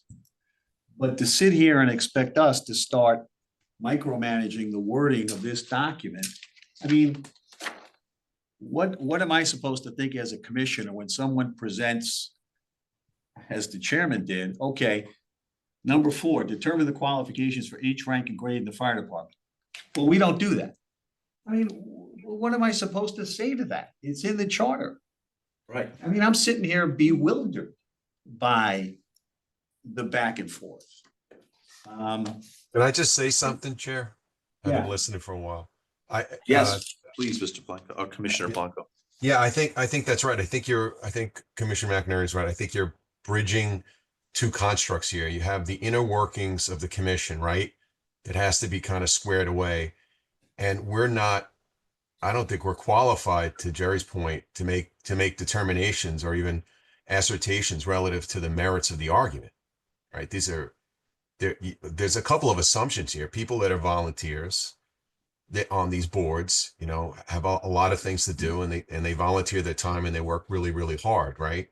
So give them the tools that are necessary, with guardrails, right, that are fundamentally, sound. But to go into the merits, I'm with Commissioner McNair. I just don't know how to react to that either. Well, I guess that I might push back a little bit in the way that that's what we have been doing and will be, on other subjects. That's where I'm at too, right? But where I was gonna go is I've kind of heard that there's starting to be a little bridging of the gap here. And I would say that ask them to come back and say, make a recommendation, a joint recommendation. I 100%. Except I think I would say we've reach some consensus on charter things. Oh, yeah, right. And we need to take our other business and go away. That's But to exactly your- where I would say, yes, right.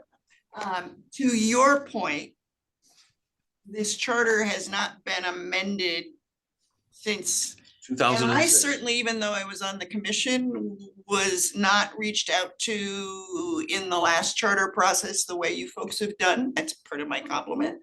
And so had not thought about these pieces. I think we are in agreement, Kathleen, Liam and I, that paragraph 4 and paragraph 5 are impractical for commissions to do and get to much more management than oversight. And so the fact we don't determine qualifications for each rank and grade in the fire department, haven't in the 12 years I've been in, I don't know how long before that. And we don't quantify. It's a combination of contract and budget that deals with the number of people. We went through this spring or last fall for lieutenants, and then for the deputy commissioners just now, or deputy chiefs just now. But that becomes a multi-part conversation with HR, selectmen, budget and finance. Right. It's not charter, it's not ours. Right. So I think 4 and 5 comes out.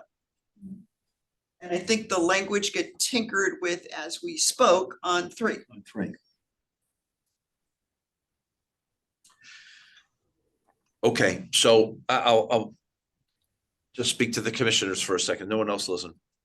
Would we like the commission to come back and rewrite this section for us? Or I'm happy to be, I've taken my notes. I'm happy to make. Commissioner Brendan's telling me, even though she wasn't supposed to be listening, she's telling me exactly what to do, which is make a recommendation. What do the commissioners think? I don't have any problem with supporting your effort to take the conversation we had tonight and offer, because as Eric said, that's our role. Right. And so if we can glean from the totality of everything that bounced around, what parties are looking for and what the charter should cover, then let's give it a shot. Great. I would add to that, I think it would be great to make a sense of the body on kind of the general changes we're talking about. Right. Personally, I don't have a problem with asking them to come back with more specific language, though, that we could then evaluate for the actual red line. I mean, it's a little bit of a combination. We capture what we think is the best path forward based on the conversation, but there is some still like kind of working through the exact wording that I'm not sure that we have here. Okay. Could I ask a question of Commissioner Burke? Yes, How are you? good, thanks. How are you, Jerry? Good. Do you see a benefit of you and human resources trying to sit down to create a consensus of language for 3, or you have a sense that that's not going to happen in 2 weeks 1 week. or 1 week? I mean, I'd be willing to try. The problem, I mean, we haven't. My thought, to be honest with you, when we're talking about policies of the town, was timely policies of the town or policies of the town at that time, because we feel like we were following the policies of the town, and then Lucy pulled the football away from us at the last minute. So, I mean, would I be willing to sit down? Yeah, but I'm not guaranteeing any kind of positive result because Yeah. that's not been my experience so I far. got it. I appreciate I put you on the spot, so I come back That's to the okay. concept that Do Chairman I have it? I'm sorry. Can I have it? Can I have a say or no? I'm sorry. No, Okay. Oh, No. sorry. Okay. Sorry. you may I not just want, at this okay. point. all right. I would Thank come you. back to your concept of trying to work the language, Eric. That's what I would say. Okay.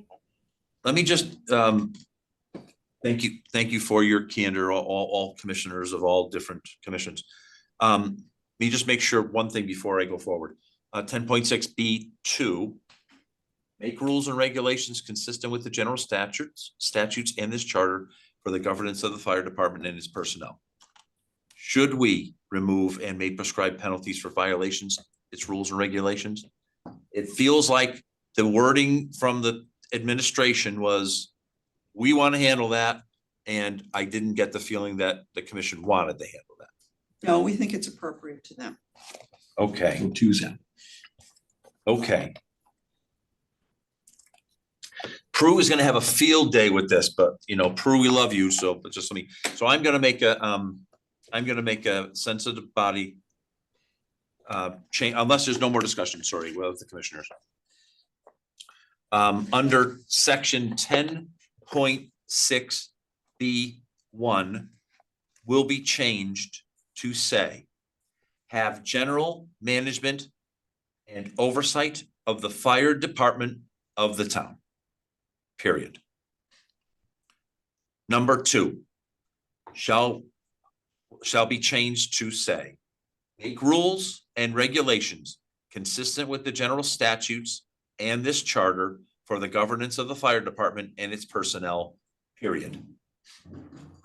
Number 3, subject to the provisions in this charter regarding appointment of the fire chief, have power to appoint to all positions in the department, and all appointments and promotions in the fire department shall be made on the basis of merit.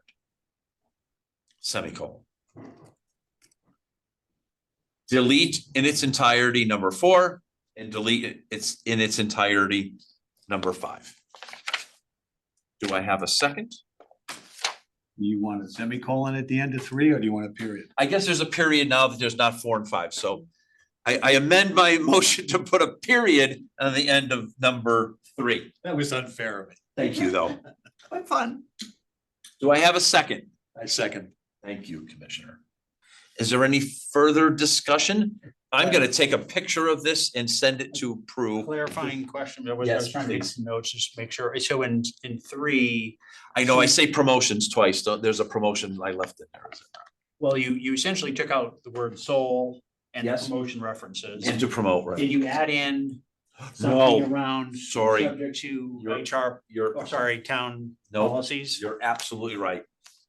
Number 3 should read, subject to the provisions in this charter regarding appointment of the fire chief, have power to appoint in accordance with town policy to all positions in the department, and all appointments in the fire department shall be made on the basis of merit, period.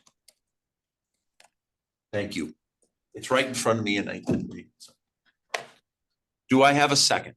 Oh, I'm sorry. Commissioner McInerney has already seconded. Is there any further discussion of the commissioners?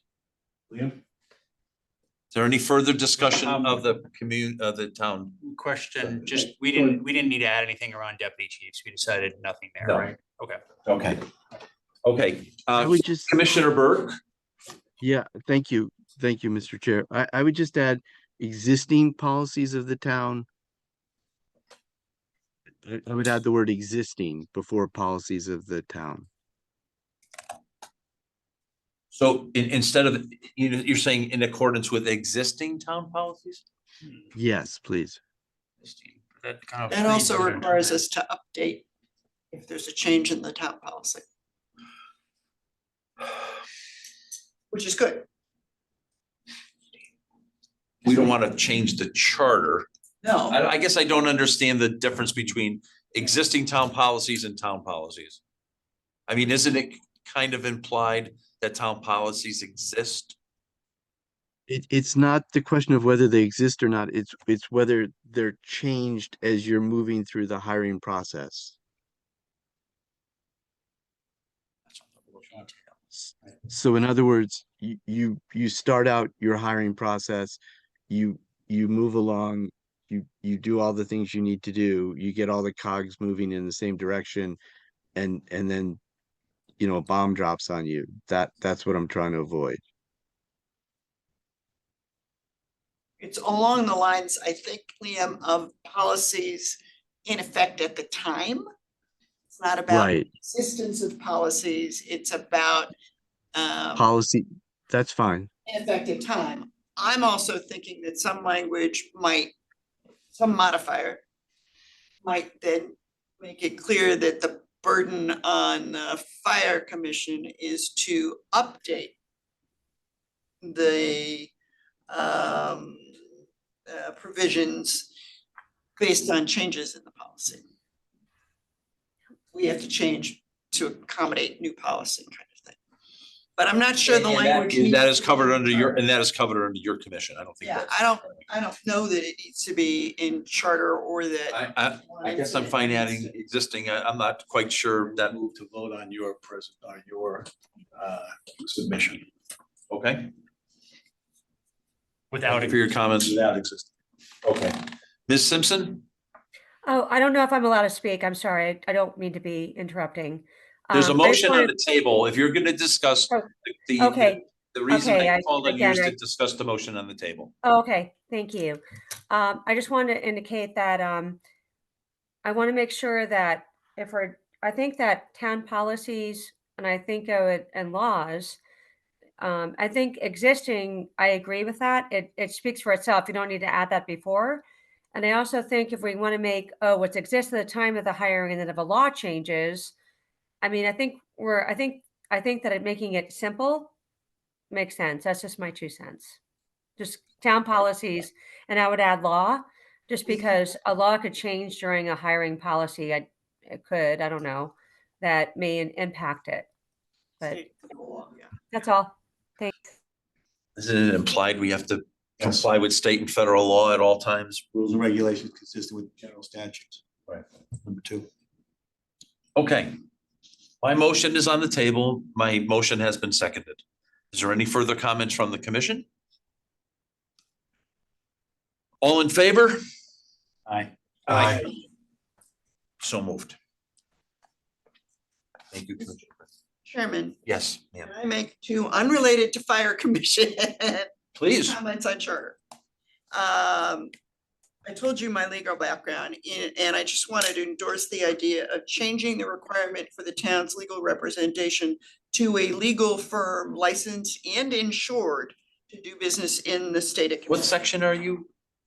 It's the legal, the requirement that it be a town resident for our appointed lawyer.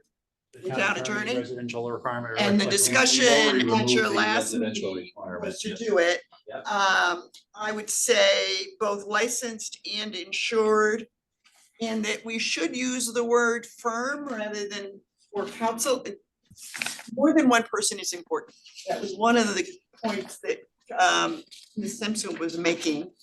That there are great advantages to hiring a firm and not a single lawyer, and so you may want to address that. That's one. Is it 2B or something that's your favorite insert on the? Last time we, from the previous charter revision, they added a section called 6.2B, and 6.2B basically says that whatever job you want to hire for, you got to go to the job qualifications, including departmental heads, are basically, you have to go to HR and find a job description. So I made a motion the last time that all of the jobs in here will point back to that newly added paragraph. Okay, my comment is there was someplace else, and maybe you'll think about it, where the phrasing, Ms. Simpson originally used it, of in the best interest of the town. And there may be someplace that should be, I don't think it fits with the job description, so maybe I'm thinking of something else, where that could be actually part of the language. To do this in the best interest of the town or something like that. And I can't remember, I've listened to that meeting several times and I've gotten lost in it. In the best interest of the town, to me, is kind of the same thing as state and federal laws. I think we're all trying to do in the best interest of the town, but maybe, I don't know, from a legal perspective, maybe that's not a true statement. Okay, Thank you. thank you very much for your time tonight. That's you. right. I just want to add, I wasn't prepared to talk about things we already ruled on. And I wasn't sure, and I didn't think, I just wanted to add that. I'm sorry, I didn't, we're going to go back to things, so. That's all. Yes, and don't forget, please, that I raised the issue that the 25-mile may not be practical. No, I just want to raise the issue that I know that I don't want to go out of order, but we're supposed to keep on this agenda and I wasn't prepared to speak about things that we already addressed, but Yep. if we want to go back, I would just like And to have this. I'm moving to the Okay. next agenda item, unless Okay, my thank you. vice chairman Okay, tells me thanks. there's, Okay, unless my vice chairman tells me there's something else for the fire commission. That's it, as far as I know. We do have it under fire and police commission, so is the fire, do we have to do similar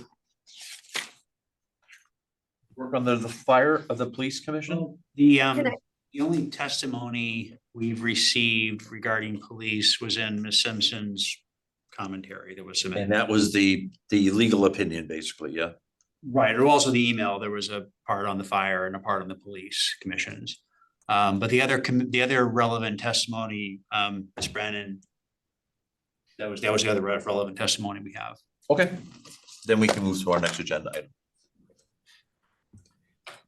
Thank you. Agenda item 10 is the discussion of the town manager. Now, I see that our town librarian is here.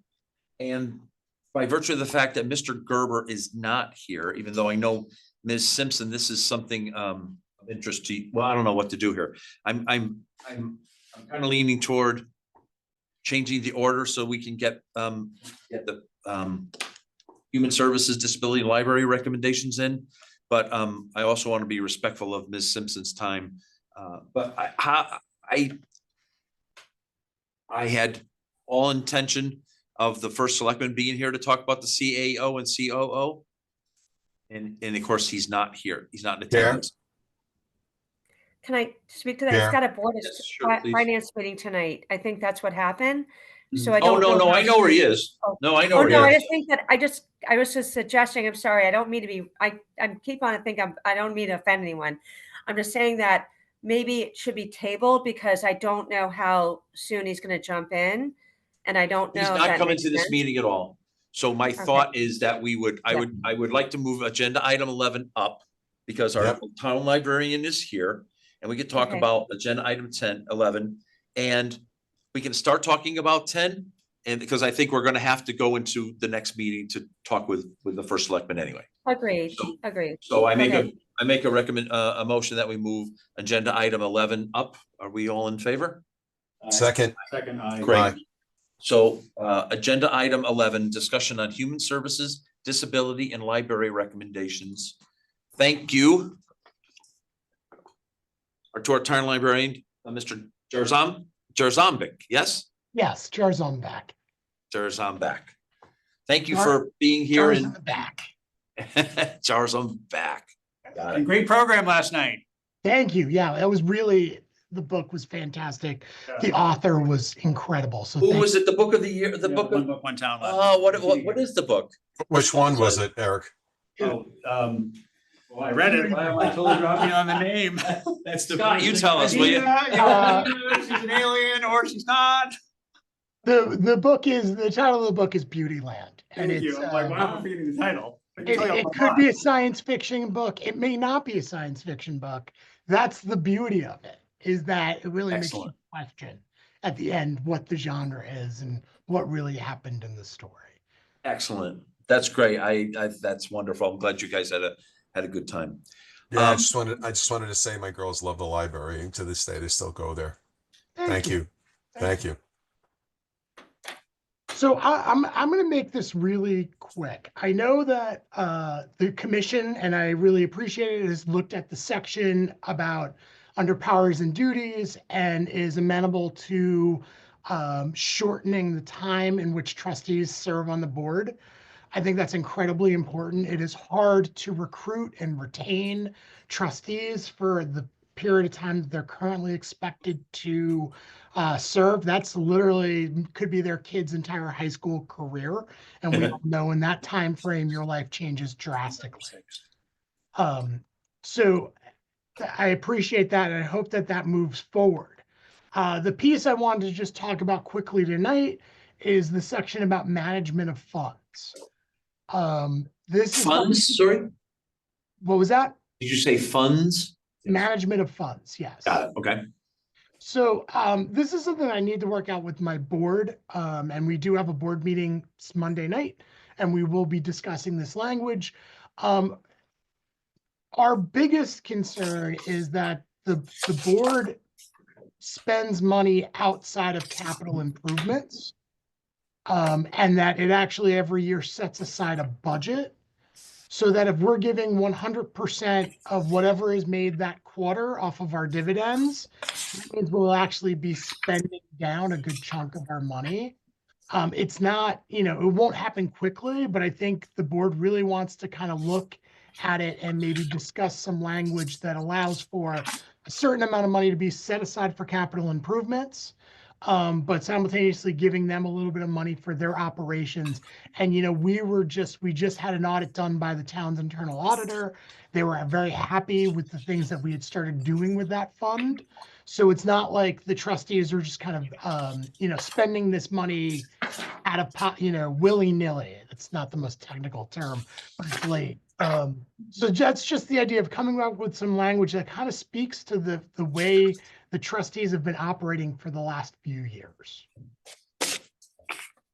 So as a person who listened to the town librarian's budget for 16 years, there was, I don't ever remember any discussion of the trustees of the library wanting to spend their money on capital, which I think is Well, they did. So if you looked in all of our previous, if you look except for last year, any budget going for about 20 years. So while you were on the finance board, every year we made a payment to the town to pay down a bond that was responsible for a significant part of the main. Oh, that is true. Okay, sure. Okay. So that's, and that's, again, we are in discussions with, the selectman's office about the fact that we would like to do a larger project with woods, and we'd like to follow that same model. So that's also why Okay. we want to have a conversation about how these funds, because it may be that we want to spend more money than what we've made in the market over the last year. I got it. Yeah. So I do remember this now. So thank you for refreshing my memory. So the town, just so the commissioners, the town on behalf of the library did a capital investment. I'm going to make up a number. It was $2 million. And the town said, but we want you guys to pay some of this back. And sometimes it's more important to even just pay the interest that, of course, that accrues every year. And there's been different arrangements with different, organizations. So that's what that was, an investment every year. So I think if I understand you correctly, you'd like to memorialize that language in the charter. Yes, and allowing for more than just for the trustees to be able to set aside money. A perfect example is we just redid our website. That was not paid for by the town. That was paid for by the trustees. We're currently in the process of redoing our strategic framework. So what we used to call strategic plans. We're currently in the process of that. That is not coming out of the town budget. That's actually being paid for by the trustees. So I think we're a little uncomfortable with the idea of just locking us into capital projects. Because there is other money that's spent, there are other things that the trustees spend their money. So what I'm hearing you say is you'd like to recommend new language for section 1017 D2. One clarification, he was basing it on the 2022 revisions. Ah, So I think that's the one thing to clarify. Yeah, Okay. thank you so much. I don't know who. so our baseline is the only charter, which is the Okay. 2006 charter. So if there were changes made in the 2026 revision that you're particularly fond of, we can certainly extract that data and put it into our recommendation. And we have that, and we have to work a little bit on it because it's not 100% where we want it to be. But we have that language because we worked on that language. So my hope is after this board meeting to be able to send, Monday night, I'll be able to send some reworking of this language for the board to take into consideration. So Mr. George Ombeck, I took from your submission back in November that 2022 draft, which was not approved, but you wanted us to look at the terms, changing to 3-year terms, allowing 2 consecutive. We've already agreed in a sense of the body on that. That you said you were okay with B and C, I believe. What section is it in the? 816. Thank you. Page 66. Well, yeah, 66, 67, that you were okay with B and C. And then that section D is the one that's talking about the management of funds and private donations, and that's the one we just discussed. And you want to come back in language on that. But but in theory, you would be fine if we just took 816B and 816C and just drop that into our new charter. That would be ideal. And what C really does is it speaks to the changing nature of what public libraries have been for the last, 20 something years. So it just modernizes the language and the responsibility to the trustees. So that would be that we definitely want. It's just really D that we're still trying to work out. There's a lot of language in A talking about the new membership and when that happens. Well, we'd and have all to do that. We have to do that anyway, yeah. We probably hopefully gonna change the dates. I would hope so, yeah. So is this language in accordance with the recommendation or the sense of the body that we made? Well, we essentially addressed A, we didn't address the transitional plan, but we already agreed that, hey, it's currently 1 6-year term, you can't be reappointed. And the existing. And we said, let's make it a 3-year term and you could be reappointed. Right, we've already agreed on that. Got it. So we're gonna have to work that language Yeah. anyway, Yeah, right? We're gonna have to fix that, Got it. the transitional language. Okay, And then the Board of Library Trustees is recommending we adopt B and C as written in 2022. great. And then that they want to come back with D language that reflects the conversation around Got it, capital and other right. uses of funds. So I'll make a sensitive body motion that we replace in the current charter 1017 B and C with the 2022 charter revision 816 B and C in its entirety. Do I have a second? Second. Second by Mr. Plonka. And we will, if you can submit D to us, Scott, then we will, we can take that up in our agenda item that looks backwards on last meeting. I'll just make a quick sense of the body, put that into the record and we'll go from there. And are we addressing 2022 816A? We've already addressed it. We're gonna have to at some point go through the maniacal, yeah. Okay. We will have to address that based on our other recommendations in a couple places. So, is there any further discussion on my motion? All right, no discussion heard, other discussion heard. All in favor? Aye. All right. Is there anything else for Thank you. our town librarian? For the librarian, no. Keep doing the great job. Thank you very much. And thank you for the work you all are doing on this. We know it's a lot of hard work. So it's been really, for someone like me who's a policy nerd, it's been interesting and fun to watch. So thanks for all the hard work. Thank you. Thanks for being. Thank you. Thank you so much. Now, but we are talking also in this agenda item about health, human services disability, yes? Yes, and that was December 13th as far as input. and December 13th. Is it DeMarco. Rosemary or- DeMarco. Oh, Julie, oh, of course. How did I Yeah. not know that? Oh, good, the Word documents in there. Good, okay, perfect. So, Is this the part you want to see or? yes, so I mean, there's we just kind of provide an overview. So she is recommending that we combine the Human Services Commission that exists in the charter and the Commission on Disabilities, which I think is a temporary commission that is not in the charter, but essentially, Is it in the code or? I don't know where. I don't think it is. I don't know. What is it called? Commission on Disabilities, a temporary commission. I don't know where it exists like legally.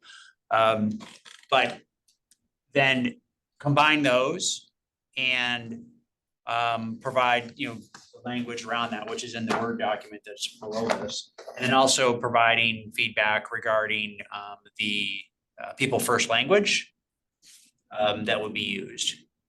It's similar to how we talked about moving to general neutral language in the charter. Right. That's broadly the recommendation. Now, the specifics are in the Word document. To me, it's pretty non-controversial, but. Right.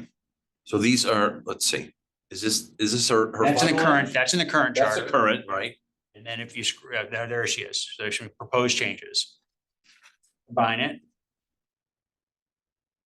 So we rename it by proposing to combine. And call it Commission on Aging and Disability. So 1016 that If you, exists and today. you scroll down a little bit further, she actually has a short summary of what the changes are. There it is, the summary of changes. The merger of two commissions, membership sets and clarifies the members have the expertise, yep. Powers and duties now clearly emphasize the commission's advisory role, while broadening its duties to address the needs of older, great. The mission statement is revised for clarity. Okay. Let me just look at 16 here real quick. So 1016 now is called the Human Services Commission and Department.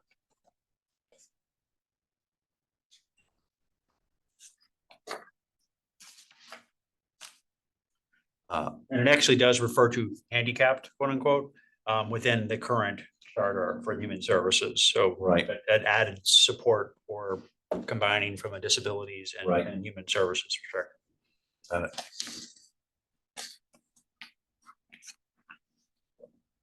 Knowing Ms. DeMarco as I know her, I'm perfectly fine accepting these changes on her behalf.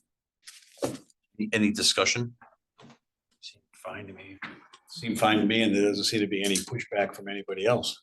Seems fine to me, Chair. No, and that's a good point. We have not received any of the correspondence that says, keep that language. We love that language. So I make a sense of the body motion that current charter, paragraph 1016, now called Human Services Commission and Department, be renamed to Commission on Aging and Disabilities, and the entire section to be replaced with the input provided by Ms. DeMarco in her email sent on November 16th. Sorry, December 13th. December 13th, sorry. And Prue, I will send you December 13th document. Do I have a second?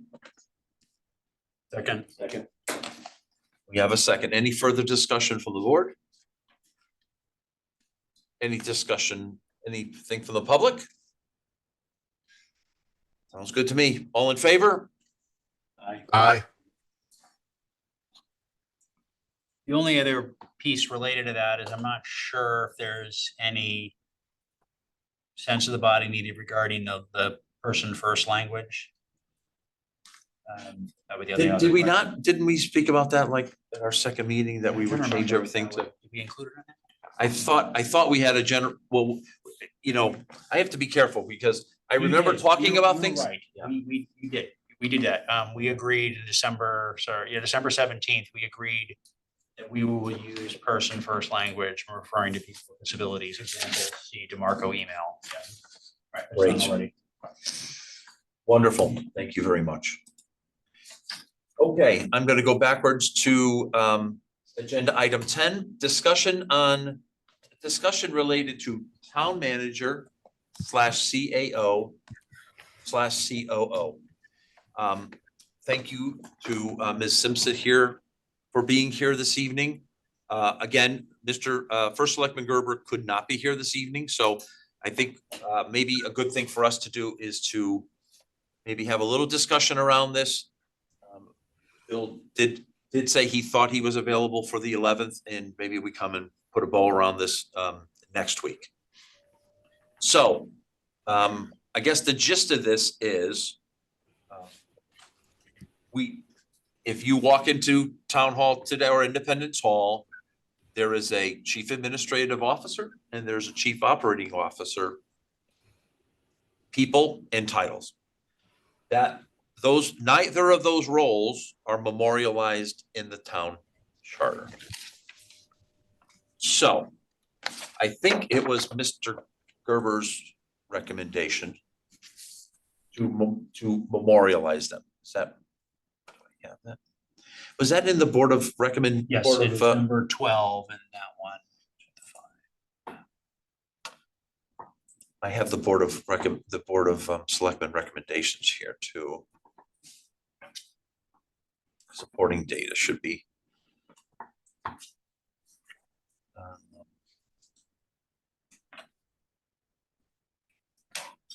Is that not in here? I do believe I have Selectman Gerber or it's okay. He doesn't provide a lot of detail. So we have both the CAO and a COO today? We do. Oh, I didn't realize that. Ms. Christine Sullivan is the oh no, she's not. She's chief of staff. Sorry. Christine Brown. Wait, Christine Brown's chief of staff. yeah, okay. There's that. Why am I struggling to think of who the COO, acting COO, I believe, is Mr. Becker. Okay. Who's the CAO? I might be speaking out of turn. Is that right, Ms. Simpson? Am I incorrect? You're on mute. I know, I'm sorry. So, yes, you're not incorrect. The CAO job was red circled, if you will, eliminated. And the chief of operations is the replacement position, which makes more sense for a municipality like the town to have. And the chief, so it's a permanent position right now. It was not an interim position. It was filled. Right now, Mr. Becker is filling that position of chief of operations, and Christine Brown is a chief of staff, and it's currently. So is there a CAO? Is that? No, there's no CAO position currently within the town. That's filled. There's a position to be filled though, yes? No. Oh, okay. No intention to fill. It's actually the idea of the chief of operations is in lieu of, if you will, of CAO. Okay. It's number 12 that's in Bill's recommendation. Okay, thank you. That's why I was I'm just sorry. wondering. There's So, a long run around to get to the point. Sorry. Mr. Gerber, or Selectman Gerber said, consider including a position of town administrator with the flexibility to be designated chief administrative officer, chief operating officer, town manager. So he's given us a lot of latitude here, right? Yes, he has. So, Okay. I'll be quiet. Sorry. No. So, this is tough. It's tough for me. I think it's tough for all the commissioners to really debate if we don't have a job description or, so. Can I if I could be helpful here? Yeah, I think sure. you need more information. I think you need job descriptions, and I think you need a briefing of the why of what the structure is, if that's helpful. Yeah. And Yes, maybe, and that was kind of what I was hoping of Mr. Gerber tonight. So, I'll send Christine Brown and I'll send, Mr. Gerber a note tomorrow and say, before we can proceed with this on the 11th, which I'd like to proceed with this on the 11th. Mhm. What exactly are we talking about here? What actual role do you want to memorialize? If it's chief of operations in CAO? I mean, I think this is true, right?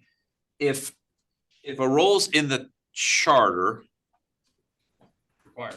we have to have that person, right? I mean, it kind of sounds Well- silly to say it, but I think that's what that means, right?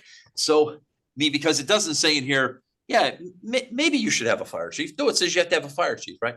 So, well, I think that also that things have left vacant, like treasurer, and like, I think that like in that is true. and you probably know better than I, because you guys have gone through this, like, I'm sorry.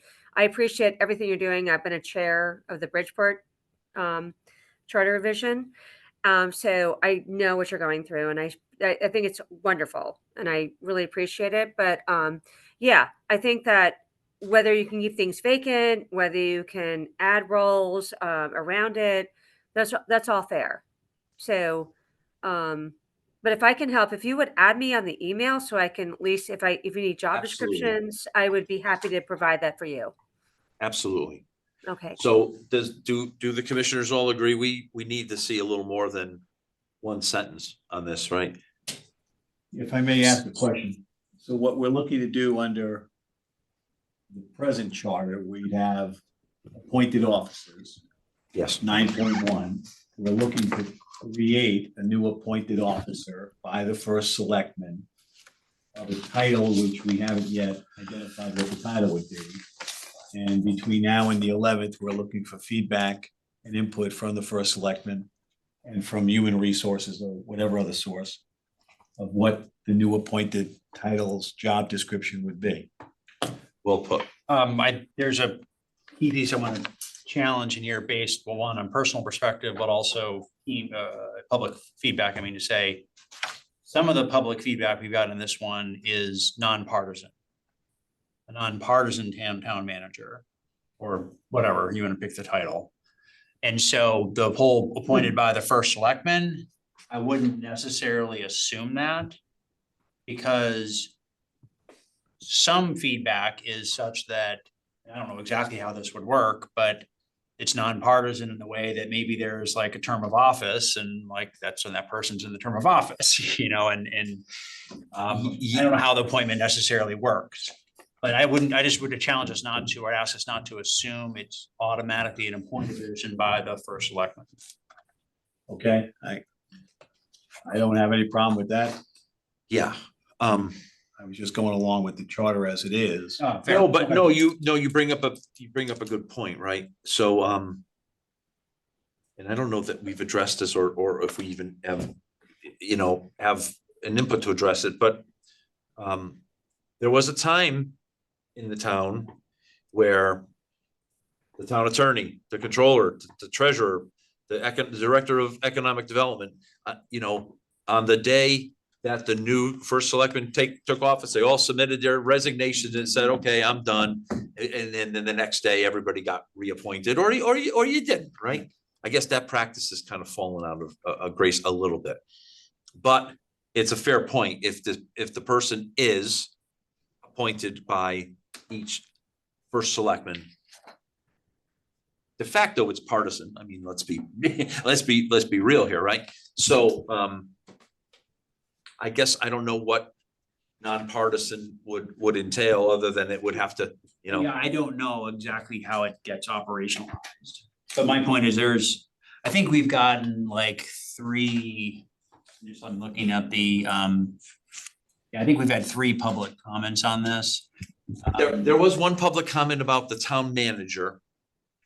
Town manager, I've grouped all the town administrator, town manager kind of comments in the same area.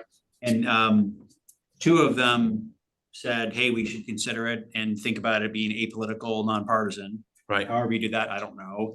And one of them is just saying, be careful before you add something in the charter like a town manager. Right. Go slow.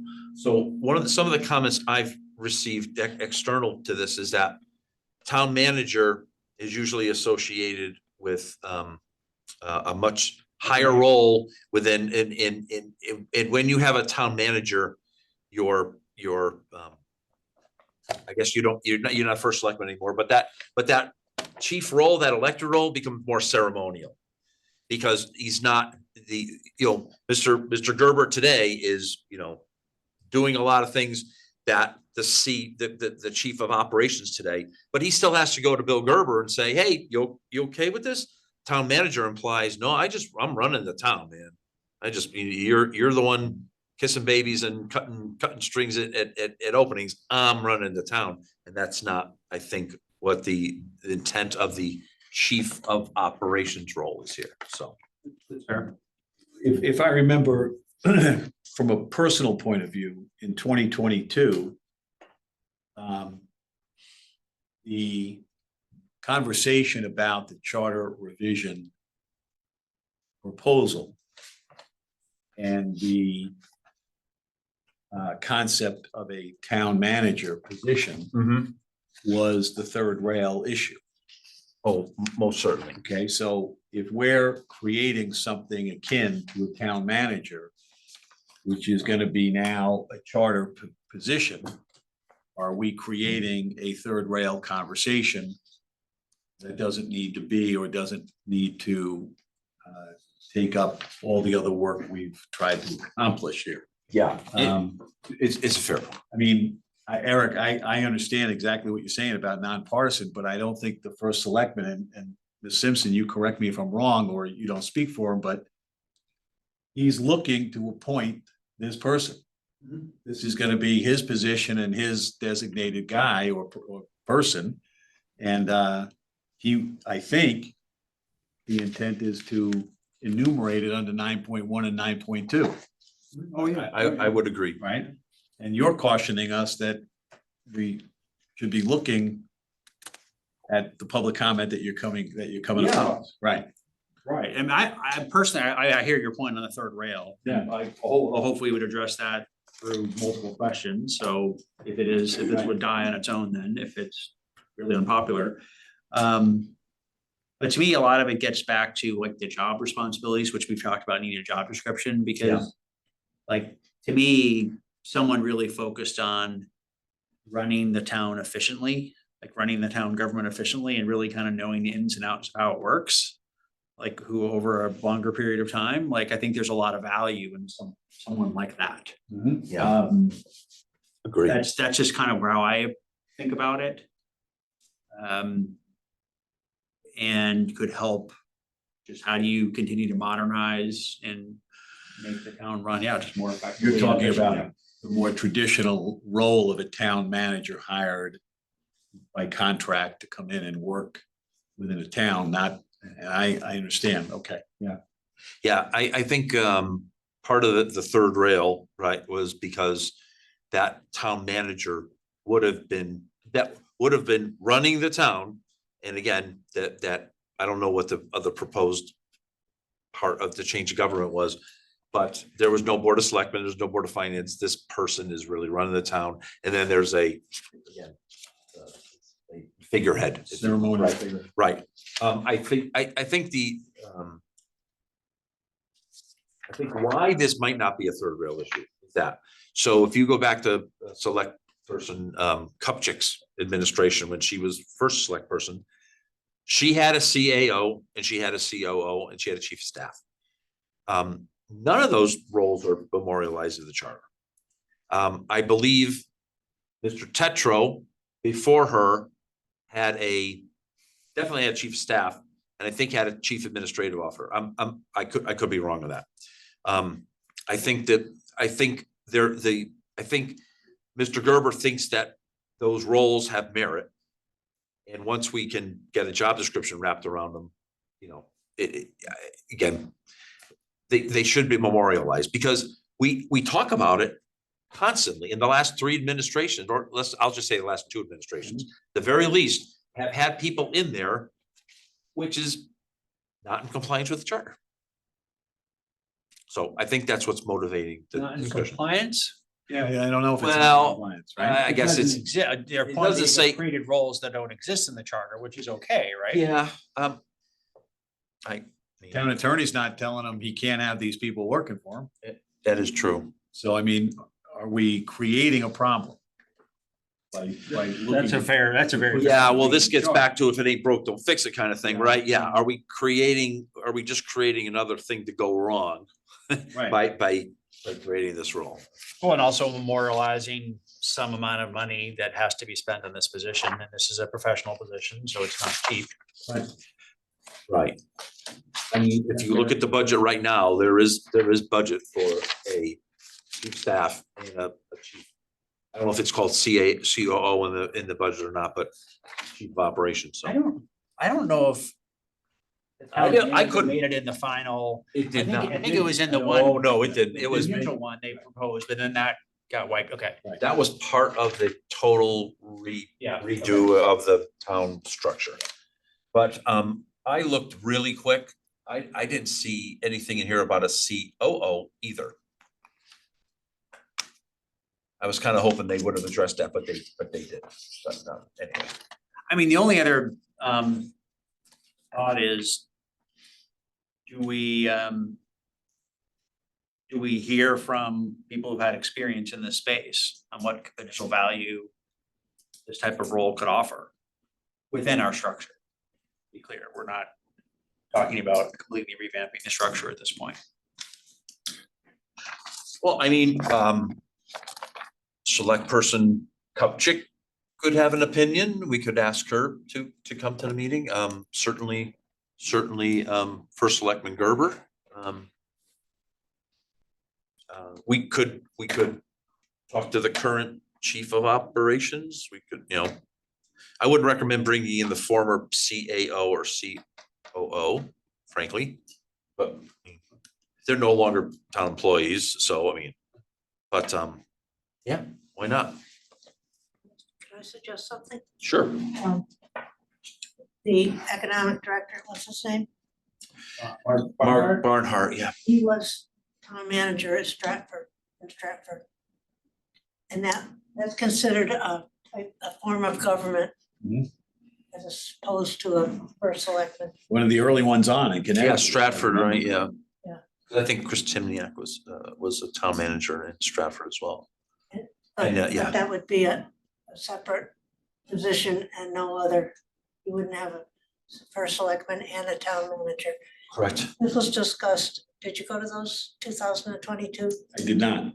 Because the first part, like a couple of months, they talked about different forms of government. And that was talked about quite a bit, town manager. But one of the things that did get in the 2022 proposal, I think, was for a professional administrator. To work with. Which kind of feels like a chief staff. Yeah. I don't know. If there's one thing I've picked up from all the general conversations that we've had over the last several weeks. It's, there needs to be a conversation. Pro or con. Yep. That the town of Fairfield might have to move forward in a new direction with a new type of government. We've already said that we think that should come on the table. Absolutely. I think you're calling this question right here. If you do this, I mean, the word's there, town manager. And town manager has a certain designation, I mean, my expectation is, that if you have a town manager, you're creating that type of Yeah. government, you're taking the step forward. I support the first selectman's need for staffing. Yeah. But does he or do we wanna go to this point at this time? I think going to use the words town manager, I agree with you 100%. I mean, to memorialize a role that currently exists within the town, I'm kind of okay with that. But town manager does have a, people hear town manager. Considered a form of government. Yeah, it's a complete, exactly, right. So that probably should not have been in there. In fact, it's funny, when I spoke to Bill about this a couple of weeks ago, I said, you know, you put town manager in there and he's like, oh yeah, I shouldn't have done that. You know, the town, again, it's a, I think Becker is more like a project manager. of some kind. That's my understanding of what he's doing. And I think chief of operations is an accurate title, to be honest with you. when you do ask Mr. Gerber coming to talk to us, maybe what are the specific advantages of enumerating this in the charter? I can think of two. One that it in theory can't be cut then. And then the second is his point on consider making this a position an ex officio member without vote on all boards and commissions. That would need to be in the charter. Like, I don't think he could just say, hey, I'm gonna add a COO. And now this person is now an ex officio member of all boards and commissions, like. So, but, which is, I don't know if that's worth it, if that's enough of a reason, but like, what are the specific benefits of putting it in? Yeah, I'm with you. I agree. I think so I'm gonna basically say that we need to understand the job description. We understand the structure of what that role is. And we need to understand what the advantages are of enumerating the charter. I think those are the three big points. Would you agree with that, Ms. Simpson? You're on mute. Sorry, it's late. Yeah, I think we need to come back to this and do a better briefing for you, if that makes Yep. sense. And Yep. make sure that you have the job description and understanding of what the intention is. Absolutely. Okay, all right. Okay, great. Thank you. So, Just I mean, Ms. Simpson, before you leave, I go, Okay. this is not allowed as far as just reminding on WPCA, like what we're gonna ask. no, that's fine. I'm just saying, Ms. Simpson, when, just so you're aware, we are gonna have a similar conversation, or we're gonna have a conversation on WPCA within the next couple of meetings. Okay, And there, we are also gonna be asking Mr. Gerber around, specifically the, his perspective on how it should be improved, and also his perspective on the current General Manager Gore's recommendations that she has submitted to this commission. So if you're thinking about helping him prepare, just be thinking about that, please, because that is definitely another area where we'll want to get his informed opinion on the WPCA. okay, thank you for that heads up. I will look into that and follow up. And you can find Ms. Gore's testimony on the website, you know, whether she submitted. Okay, all right, thank you. Great. Thank you Okay. again, everyone, for all the work you do. Thank you, Thank Ms. you. Simpson. Thank you, Ms. Thank you Simpson. for- Have a nice And thank you evening. for having me give my input. Thank you. We appreciate your time. Thank you. Okay, thank you. Take care. Good night. Take care. Good night. Okay, agenda item 12, discussion on next meeting topics. Well, we've beat this one up, right? Yeah. So this is definitely the next meeting. This will be 3/11. This actually works out well because I have to tell you, I was commiserating with Commissioner Blanco the other day. 2 weeks in between meetings is like almost a bare minimum for me. I know, a week is gonna be hard. Because, you know, I leave. Yeah, so- I so I leave can't here, I make leave next here on week. Thursday night and I don't open this book for a day. And Saturday, I'm like, oh, let me do a little work. And then Monday, I finally put my head down and do something. Next thing you know, it's the meeting, right? So between inviting people and making sure everyone's gonna be here. And again, this meeting with Bill is a perfect example. I'd sent him 2 notes. And if you've been following the news, he's been really deep in a lot of stuff lately. He's like, Chris, I'm so sorry. I totally missed your emails for the 8,000 other emails. So, Well, just, can I suggest a couple of topics? Yes, that please. could be- So, you have the boards and commissions outliers, quote unquote. yes, That probably won't take a lot of work for you to clean that up. great. And if you sent that as backup, I mean, I would send it as backup, but if you send it to me to send it as backup. That could be one where it doesn't require testimony from others. We could wrap boards and commissions up with that, right? Yeah, for the well, there's the whole like TPC separation. But then the other topics that that I think we need to talk about as a commission to kind of define what we want to do, if anything. The inlands, wetlands, and conservation, you had said that's something, but we never really defined what we want to do with that. The budget improvements you've asked about, like, do we want to do more on budget? Mhm. And then there's a couple of loose ends on RTM / town clerk improvements. So those are all things that we could actually talk about as a team that don't require people coming in to testify. So Perfect. The inland wetland, so you know what? I might be blowing this out of proportion. I'm sensitive to it because Commissioner Hoag mentions it very frequently. So I see in here line 17 and line 18. there's broadly three comments regarding wetlands and conservation. 17 is around either shifting to election or requiring approval of the appointments, which I think would be RTM. I think I'll double check that, Okay. of the appointments to that agency. The second is to require training for those commissioners. I don't know if that's really should be in the scope of the charter or not. Yes, I know. Yeah. And then there is another in line 20. This was in line with the whole separating planning from zoning. There was also recommendations around separating conservation from inland wetlands. Okay. So those are kind of the three things. So I think if we can talk about the chief of operations, boards and commission outliers and inland wetlands.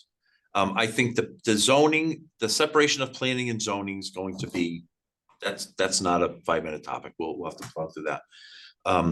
And that will leave us with WPCA. That'll leave us with probably one night we would need to talk about separating planning and zoning. And what's the other big one? If the budget stuff falls out, I mean, the desire to talk about the budget, I think, was more to just make sure we all understood what it was. Me personally, and I've spoken to the chairman of the Board of Finance. She's totally fine the way it is now. I'm totally fine with it the way it is now. But I don't want to push my biases onto you guys. I would like to walk through the process because a couple of people I think have said, we should combine the process and whatever. So Right, and if then that falls off though, I wouldn't be too heartbroken if that fell off, frankly. right. So I think we've got our topics. It's inland wetlands, various topics. Got it. The only thing if maybe as the last one, in case we need a topic that Yep. happens to be on the agenda, in case we just manage the timing. We could go over the RTM town clerk kind of input. I got it. I like it. And if we get there, it's great. If we don't, If we don't make it, then we move it to the next session. Yeah. Perfect. Awesome. Thank you very much. Agenda item 13, public comment. There I am. and it looks like there's someone. Please don't bring me all that paper, Judy. Really, seriously. You gotta pass it out to other people.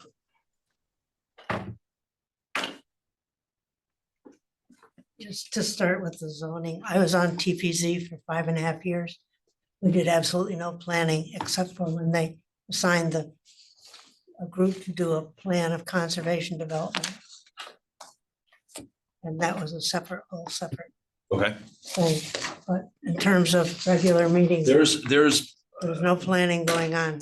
apparently now there is, so I guess there's a guy, Jeff, somebody. this is public, this is comment, really passing out paper and going into more detail than comment is. So what do you got?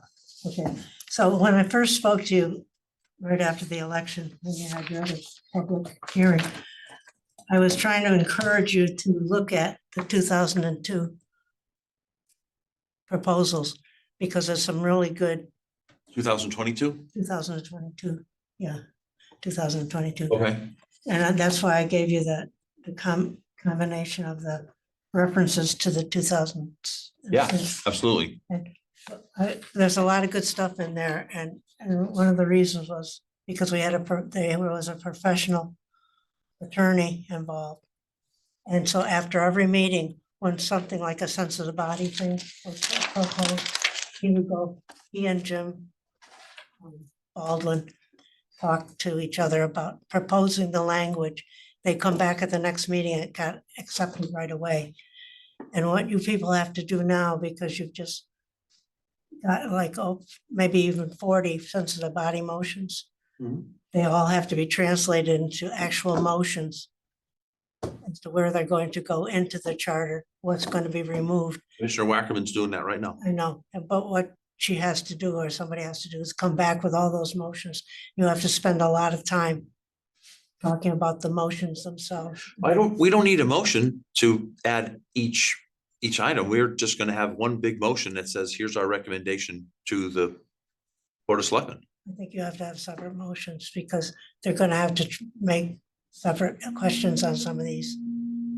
And We have to provide an overview Yeah. for sure. you know, if you're gonna revise a charter, you'll have to remove and add specific. We're doing that. We're doing that as we go along. That means separate motions for each thing you do. Because you're approving the language. You're approving the language. Okay. So each thing that you have a sense of the body motion for, that's what I came to talk to you about. Okay, if that's what we're talking about, we're handling that, believe Okay, me. because you have to come back with the motion. And that's gonna take a lot of time to go through all that stuff. And so basically what I was gonna do tonight, is just kind of shake the trees, because although you've been doing a lot of work, it's gotta be finalized at some point. Yep, I get it. And also because of my conversation with you, you said you didn't want to have a second public hearing.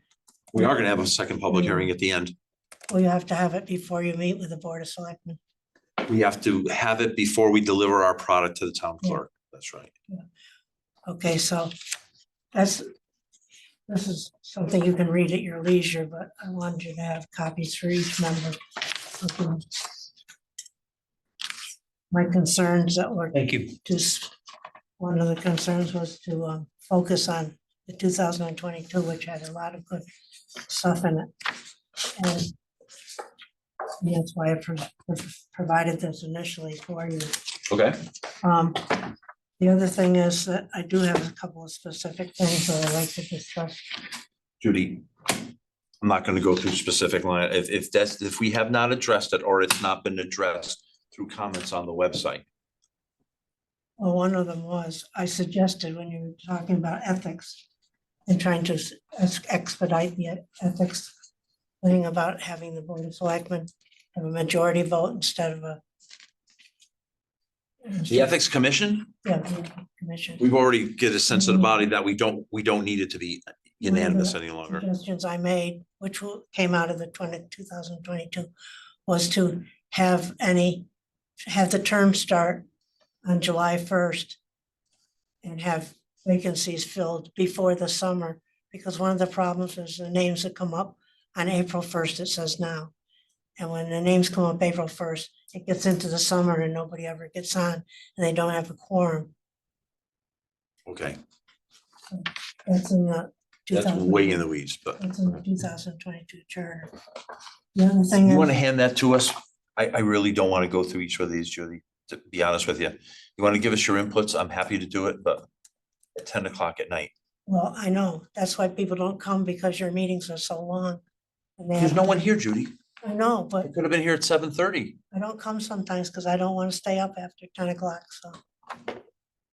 And I appreciate all the work you've done. You've really covered a lot of things. But the other thing is that the topics that were discussed in 2022 were of vital interest to a large number of people.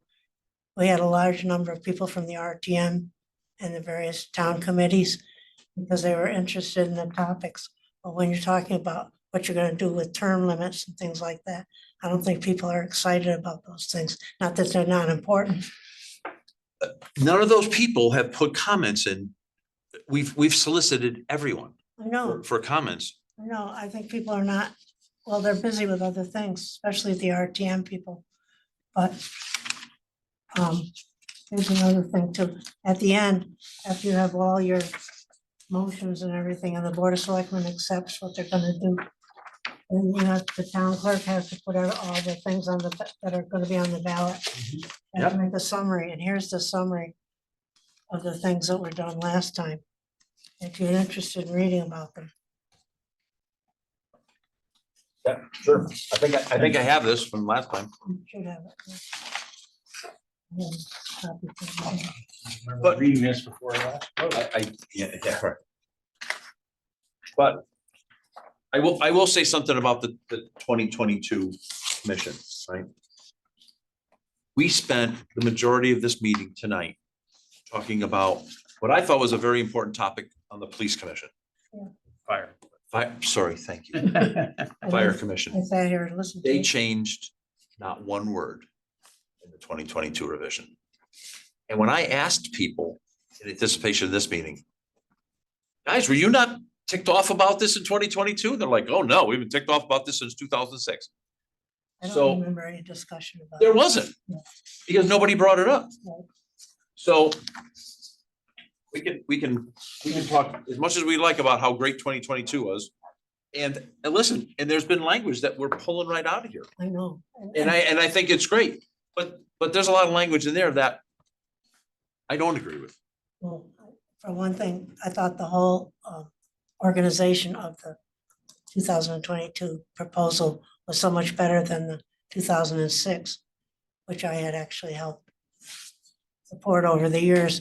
But when they came up with a new proposal, I thought the organization of it was so much better.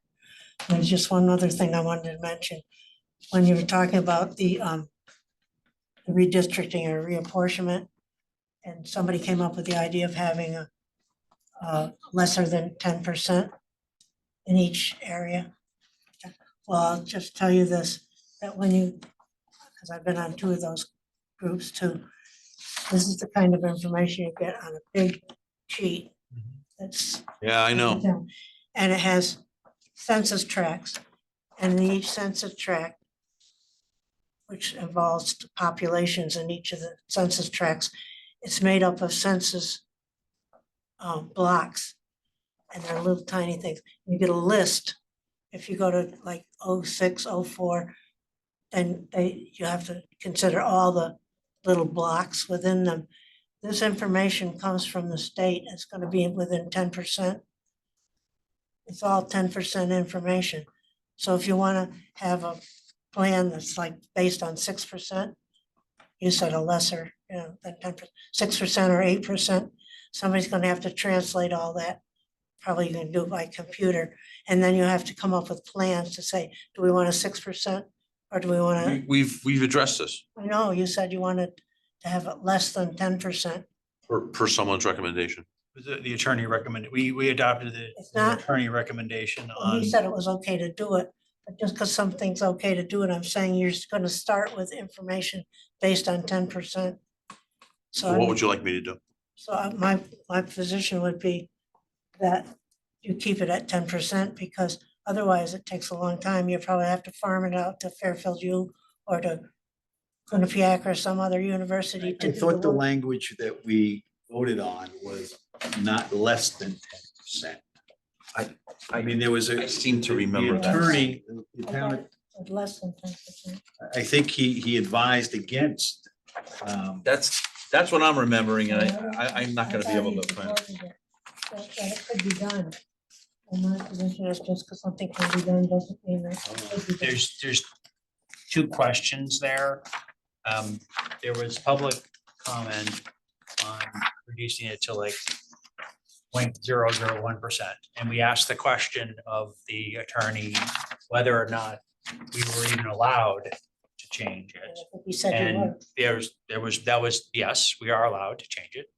The second thing is the attorney came back with very specific recommendation that we should revise the current language due to some reason, this is in his recommendation, of that it be less than 10%. Yeah. Not Okay. equal or not greater. That, and we've captured that in the Less than actual 10%, minutes. yeah, Um, wasn't it? but it's not encouraging people to go to 6% or 8%. Right. But I know it isn't, but if you say that, it allows them to do that. And I'm just saying that if it then becomes a mathematical, and a computer, statistical computer produced thing. And you're gonna get the information from the state based on 10%. And Eric, if you had the note up, wasn't his reasoning in accordance with some case law that had come down? Yes. There was, there was, Carter versus Couldn't quote it Baker, right now, but Carter yes, versus there's something Baker. on that. Yeah. Carr versus Baker is based on 10%. But I think he said you could go less than 10%. But it just becomes, if Karen were here, she's probably been through this, but you've got to end up with something that means that each district is within 10%. If you go with the 10%, or if you're using 8 or 6%, you gotta hold, somebody's gotta go through all that mathematical stuff. Okay. And each block, each census block would have to be figured on 6% or 8%, or some other figure. That's all. okay, Thank you. thank you. Thank you.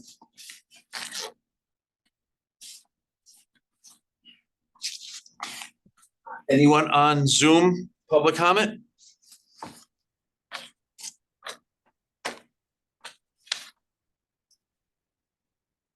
Hearing none.